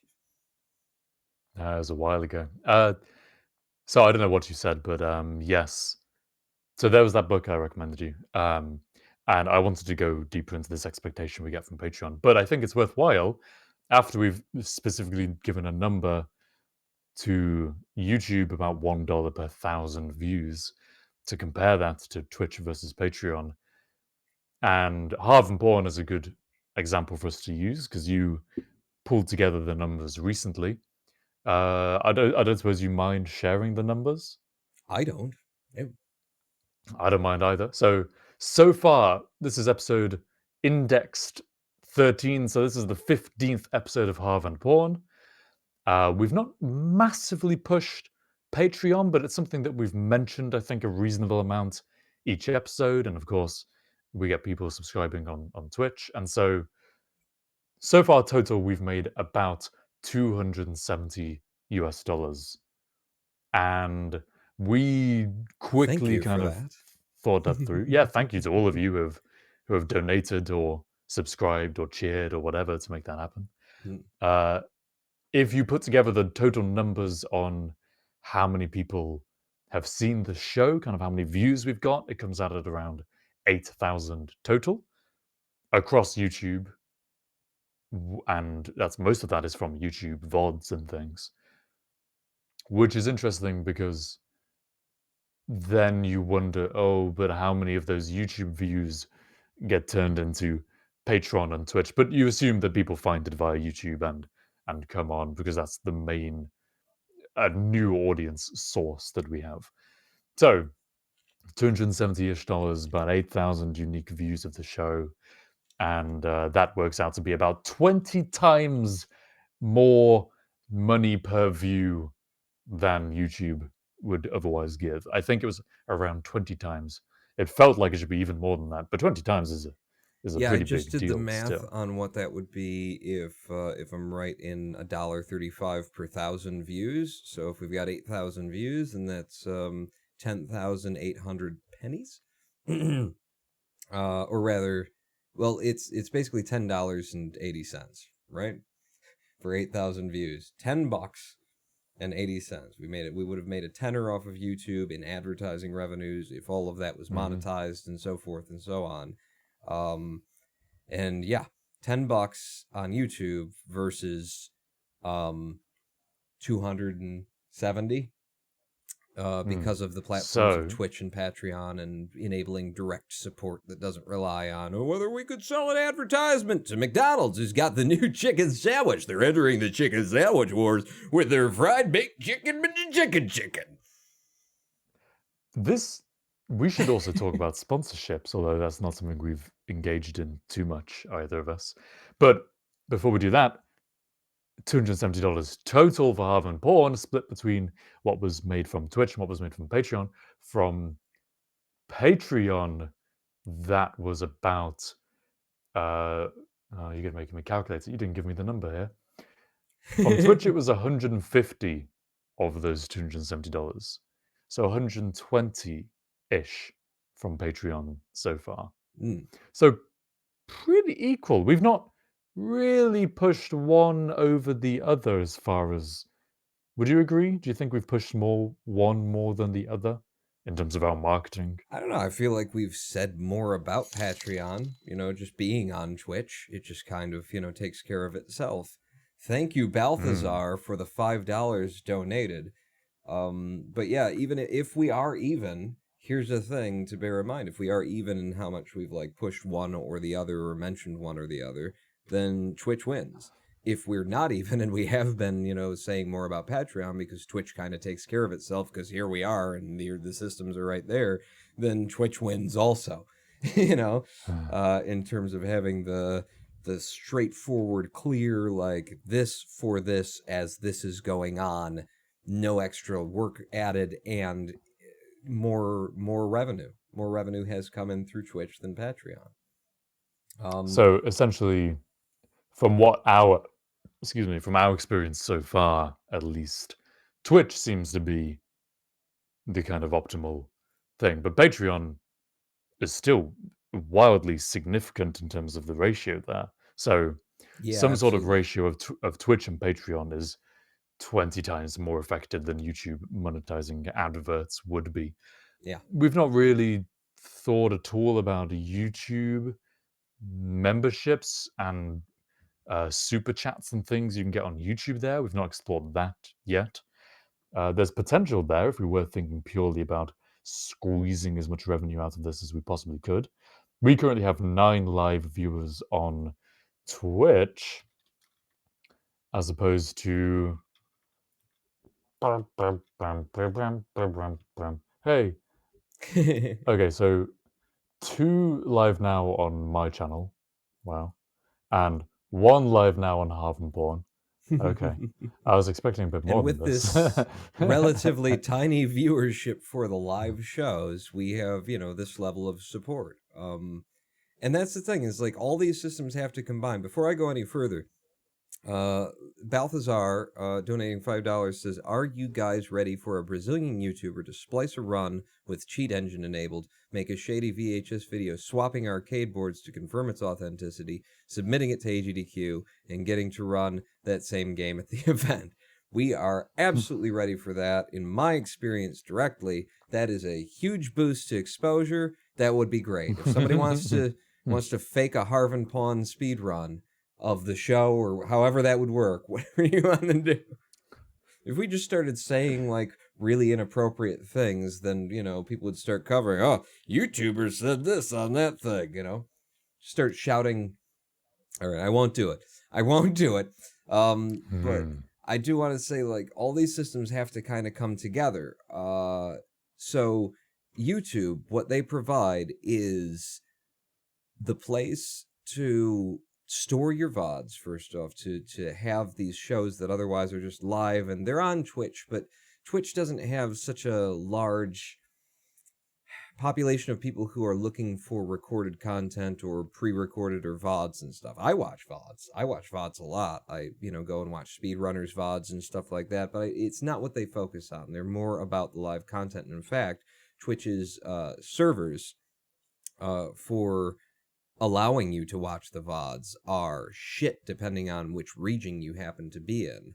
I have had issues where I've had to connect with a VPN through London in order to be able to watch VODs without them like buffering and stuttering every 10 to 15 seconds. But I've never had any problems streaming to Twitch. I've never had any problems watching a live Twitch stream. So they focus primarily on live stuff.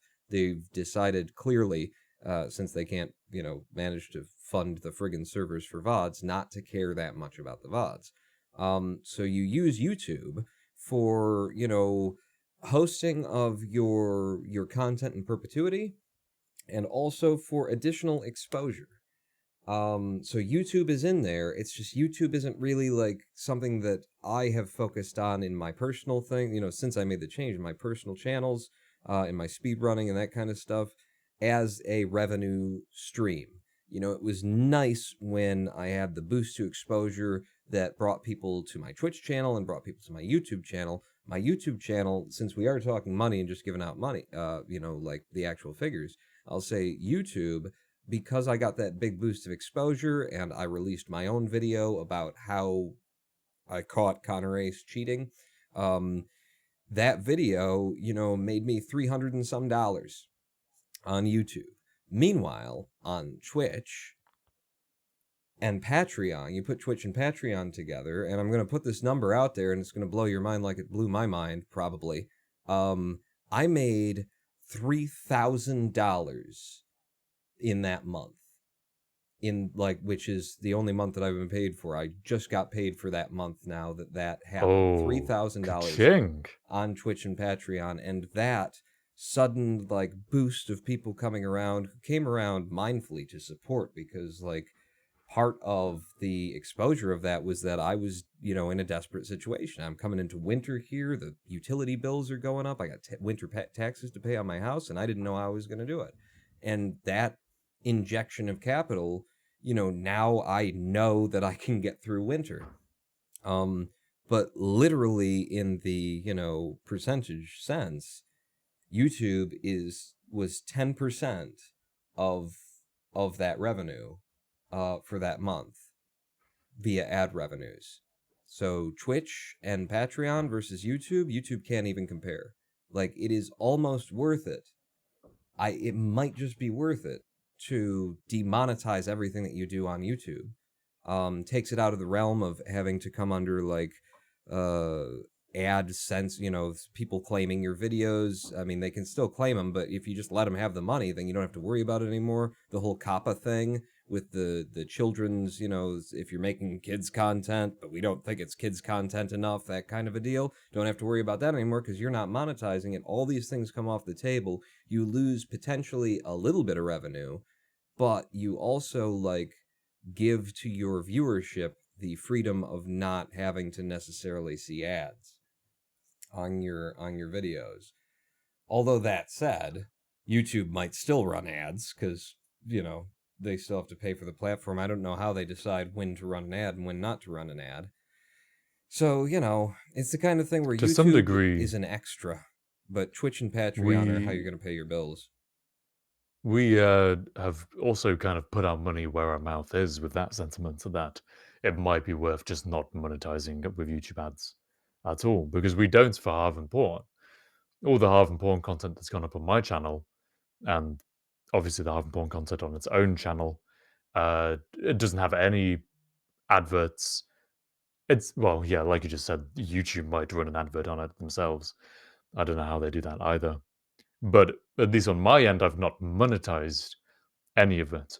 And to some degree, I think that was, to be honest, most of that initially was probably because we were wondering, how do we go about splitting the money for this kind of thing? Are we Yeah. going to keep track of each video's revenue generation and subtract that out of my AdSense account and put it into the group one? Let's just not even think about it, because the amount of money we're going to make from AdSense is going to be about $10 over 15 episodes. So, and what it allows us to do, although we haven't really even, I don't think we've even once said this, but theoretically it allows us to go, hey, we don't run ads on any of our content on YouTube. So if you would like to support the channel, please do so by pledging $1 every month at Patreon and make more money that way. If you can get even, what is it? What if it's $1 per 1,000 people $1 per 1,000 views, which is $1 per 1,000 people per $1 per month if you publish one video per month, and we put up 4 a month, so that's $4 per 1,000 people. If we could even turn 4 of those 1,000 people into $1 monthly patrons, we would have broke even. So you need a 0.4% conversion rate through the strategy for us doing a weekly show, through the strategy of, hey, please support us on Patreon with $1 a month instead of watching adverts. You only need a 0.4% conversion rate for that to be break even. The equivalent exchange of Twitch to YouTube then turns out that one person clicking the subscribe button, the $2.40 that you receive from that is equal to around 2,000 views on YouTube. So, as an individual who wants to support a creator, you could either subscribe on Twitch, or you could set up a 2,000 large bot network with spyware that you've distributed across, and then once a month just hit the creator with every one of those bots in order to... And probably get their channel taken down while YouTube investigates the suspicious activity. Well, ladies and gentlemen, thank you very much for watching today's episode. That's about all the time we have. However, the show today is going to extend on by at least another 15 minutes because I forgot we entirely. have a very special announcement to make. This has been very long overdue, and for that, I can only apologize. It's been a metaphorical weight on my shoulders that I'm finally offloading and saying, here, just get this thing off of me already. But The Adventures of Daryl, the tabletop roleplay cooperative storytelling series that premiered on Harv and Porn right in the very first 4 episodes, has finally got a 5th installment. So if you haven't caught up with the Harv and Porn Adventures of Daryl series and haven't watched the previous episodes, go to YouTube, go find those, twitch.tv, harv.and.ronanporn.com or twitch.tv/agency gaming, and go watch those first. And if you have seen them and you remember the story so far, then please enjoy episode 5 of The Adventures of Daryl.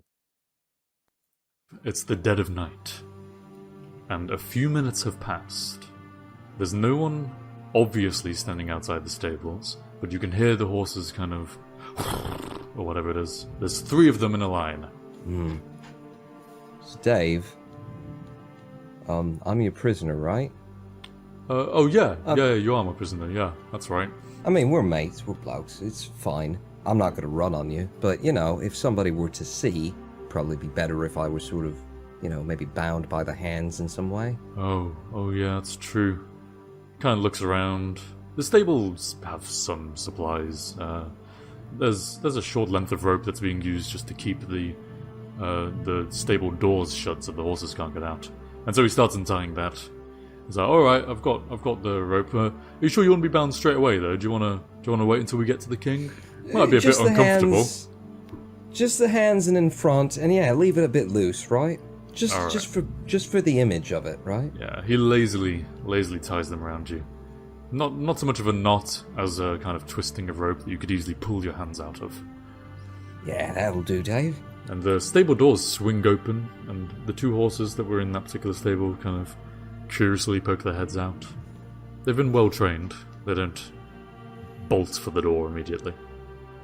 Dave has never ridden a horse before in his life. Oh shit. I don't think you've ever ridden a horse before in your life. Oh yeah, shit farmer, witch kind of a thing. But the horses make a bit of a racket as you attempt to bring them under control. And around the corner comes running a small boy. Alright, what's going on out here then? Dave, just the kid. The king wants to see him, says Dave, taking the initiative. My mate Daryl, my prisoner, Daryl here, got to get him to the king, so we're using the horses. Ah, well, are you allowed to do that? Well, I should think so, it's the king, isn't it? Ah, okay. As the 2 of them are kind of bickering and debating about this, you feel a crackle of energy, and it surges from Dave. It's been about 5 minutes since you imbued him, and it returns back into you in 8/10. Rush out of his arm, rush back into yours, and embers go flying everywhere. There's a pile of dry hay nearby, and some of the embers go on it, and they smoke briefly, and then go out. However, the stable boy is shit scared, and he runs away screaming, as you 2 just explode into a fury of fire, and the horses bolt, nearly running him straight over. You and Dave are clinging for dear life as the horses charge straight out the town. He is not happy, to say the least, and he's also extremely confused. So the horse is going wherever it wants.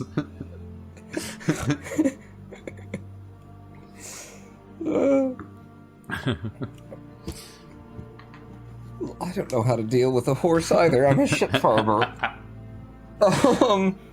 Just say something sweet to it, Dave. No, ask it to go to the left. The demon speaks in your head. You know. Wait, that wasn't his voice, was it? What was his voice? You know. Yeah. Humans and animals aren't so different. Oh.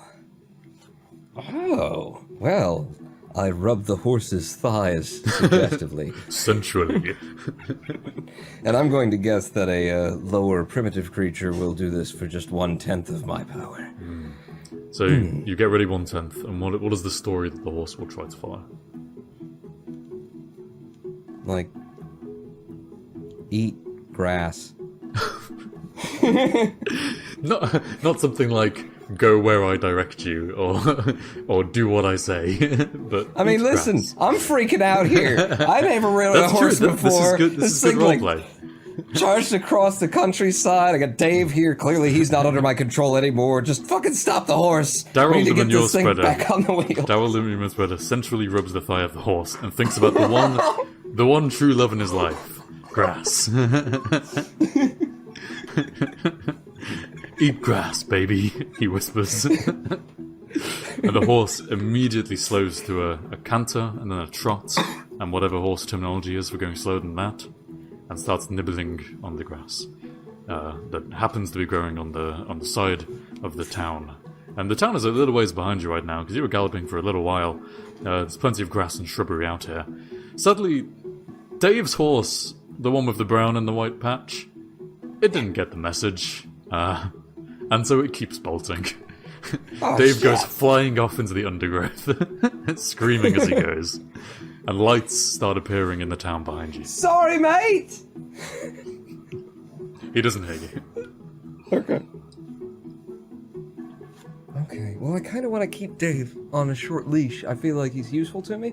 You know, my only problem is this horse here, and I got him to stop and just eat some grass and whatnot, but I need to know how to ride him, or rather, I need him to just sort of ride under me. So, yeah. Well, know, you've still got you're- 9/10 remaining. You've not tried Yeah. to double imbue anyone yet, but who knows? Right. I'm gonna give it a try with another 10th, and I just want to give him sort of the image of catching up with Dave. Okay. That's Yeah, that's good that you can mentally project the kind of image. And in fact, for a horse, I suppose it's far more likely that he'd be able to understand the image of riding in a certain direction than the words. I didn't go into like a thing. You know that bloke Dave, right? Yeah, you know Dave, the one who works down prison.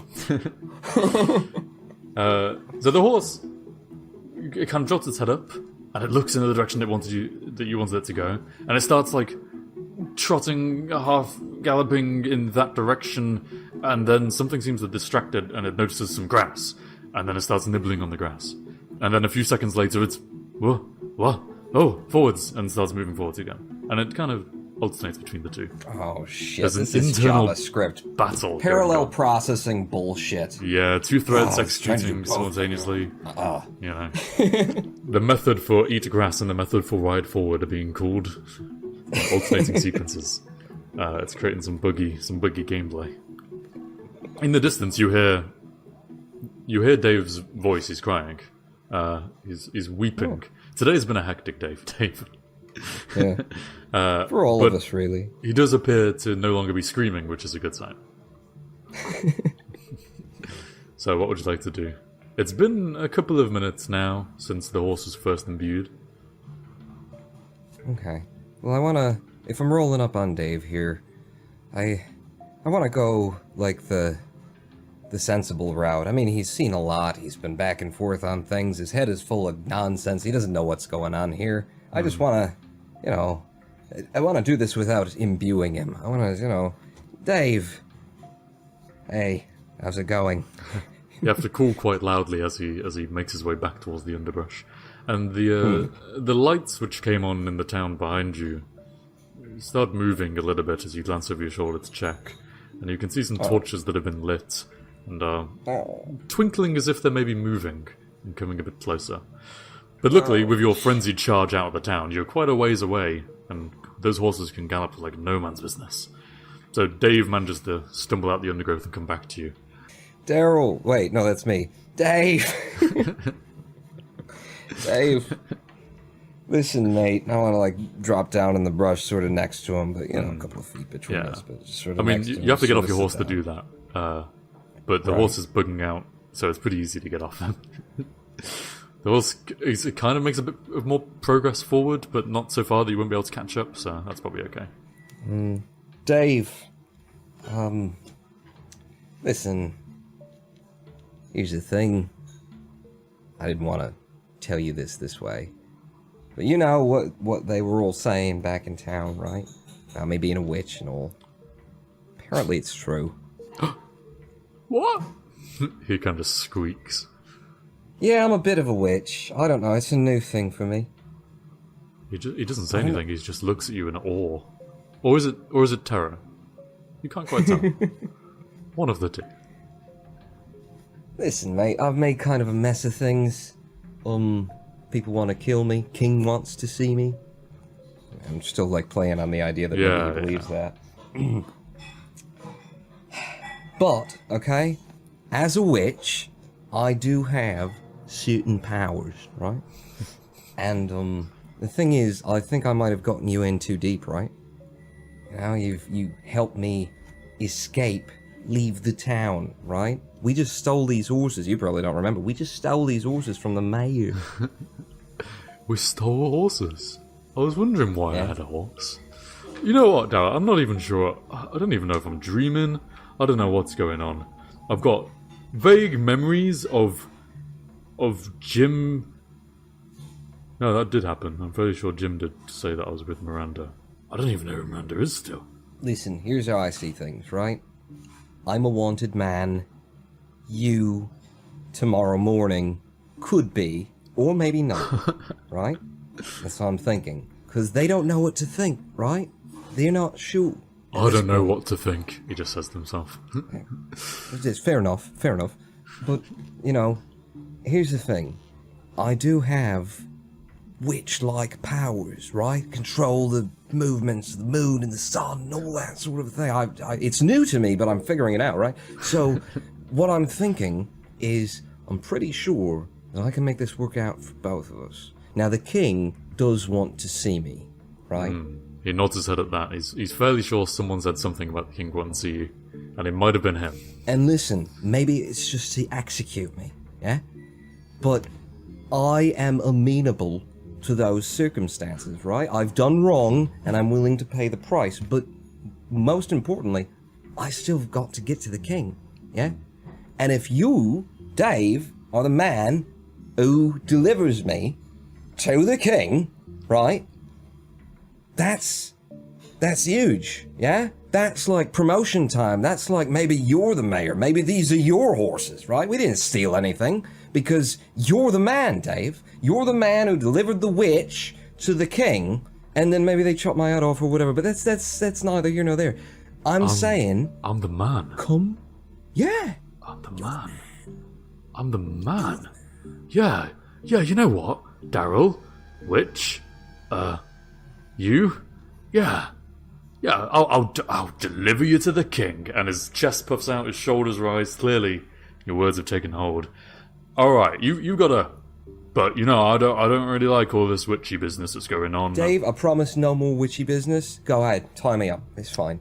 He does exactly that. And in the distance, you begin to make out the shape of figures, and they say, "He's there!" You can hear them. "He's there! It's the witch! There's someone with him!" Gasps from the crowd. "He's kidnapped someone!" The witch. You and Dave presumably clamber back onto the brown white horse together, because your horse is off in the undergrowth eating grass and bumbling into trees.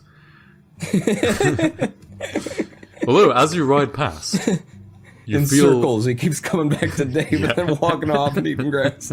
Coming back to Dave. It's been doing that the entire time you've been giving a motivational speech. The horse has just been circling him. But as you get onto the brown white one, you feel a surge of energy stream across from the horse to you, and it feels like you've recovered 1/10. And so now the horse, no longer as confused, seems intent on just following Dave. And so as you two kick off on your horse and head wherever you think the palace is, presumably in the direction away from the mob, the horse is content to follow after you. Dave, maybe we just need to get off the path and let this sort of mob behind us sort of lose us. Wait for daybreak. He agrees that that's a sensible idea. Considering your words in particular about him maybe also being wanted in the morning, have clearly been brewing in his mind. The two of you make your way. You weren't really following much of a path anyway, but you can progress further into the undergrowth. And then if you like, you can kind of camp there and lose the mob. Yeah. It's pretty easy for you to do so. In the landscape surrounding Aladale, there's a rather large kind of, not quite a forest, but a very thick woodland, and there's plenty of kind of nooks and crannies and patches of trees, and with the amount of people they were able to rouse during the middle of the night to go hunt a witch in the dark, it seems like the town is pretty content to just go back inside.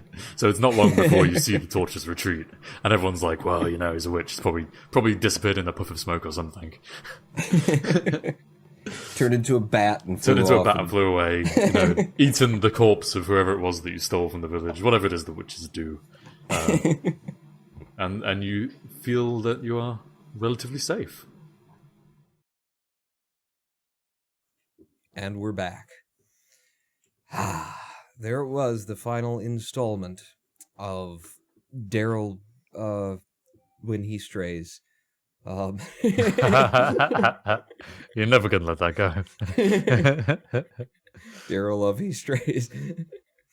The final installment. I think at some point we need to finish off the story, but I'm not drawing many more slides for Daryl. I'm not gonna obligate myself into doing that, because this episode should have come out months ago, and it's just taken me so long to work up the motivation to overcome the feeling of I don't you know. So I think what we do is at some point we maybe have a special episode where we do the thing, you know, finish the story, and maybe just do it on an episode and blast through it and spend the 2 hours doing that, and bring it to a close. Or and we then could make if viewers the recording want or to draw frames, the process an exclusive Patreon and Twitch subscriber thing on a Discord call or something. If you want to be part of that, make sure and things on patreon.com/harvandpawn. Subscribe here on twitch.tv/harvandpawn. Visit the YouTube channel for the mods at harv.and.ronanpawn.com. do it as well, because we are no longer going to be posting discussion cuts of the show to our individual YouTube channels. Thank you for the follow. I didn't see the name. Me neither. I was just trying to spread out my green screen folds, because once the name came up, I could see that. But thank you for the follow. Yes. So our YouTube channels have always, since the start, been viewed as platforms on which to advertise this show so that we can get kickstart its community. And it's done that to some degree. You know, you guys are here, you guys are watching. We've got 60-something subscribers on the Harv and Pawn channel on YouTube. We've got X many subscribers here on Twitch. We've kind of done that kickstarting. And so now that we're pretty well established, we're not going to bother posting the whole discussion cuts of the show to our channels. We probably will still continue to post VODs. I think especially ones that we've put particular creative effort and flair into and are really proud of, that we'd both like to have those ones that we've particularly contributed to on our own channels, respectively. But yeah, other than that, it's all kind of its own voyage from here on. So if you're watching on YouTube on somewhere else right now other than harv.and.ronanpawn.com, which is the Harv and Pawn YouTube channel, then consider subscribing to Harv and Pawn. And even if you watch on Twitch every week, consider subscribing to be able to get the VODs that maybe you miss. And yeah, that's about it. Any other thoughts? Who is it that you said is streaming right now again? Jenna Bain? Right. Yeah, Jenna Bain, wife of the late great Total Biscuit, is currently streaming World of Warcraft. So we're going to do something we've not done before. We're going to raid her stream and send you guys all on over there after. I know you're ready with the typing, but do that after we end the stream, because we have some credits to roll. So thank you very much to all of those of you who are supporting us on Patreon, supporting us by being a Twitch subscriber, who have cheered. Thank you again to Dramacian for the 1,500 bits today, and thank you to the rest of you who have subscribed and followed and cheered and so on. We really appreciate it, and we hope that you enjoyed today and continue enjoying Harv and Porn forever for 1,000 more years. It's never going to end. And with We're that, going to be taking a break at the end of this year, but never mind that. And with that, yeah, that aside, and with that, thanks for watching, and we'll see you next week. Harv, Porn, Harv, Porn, Harv and Porn, and Harv and Porn, and Harv and Porn, and Harv and Porn, and Harv and Porn, and Harv and Porn. Harv and Porn.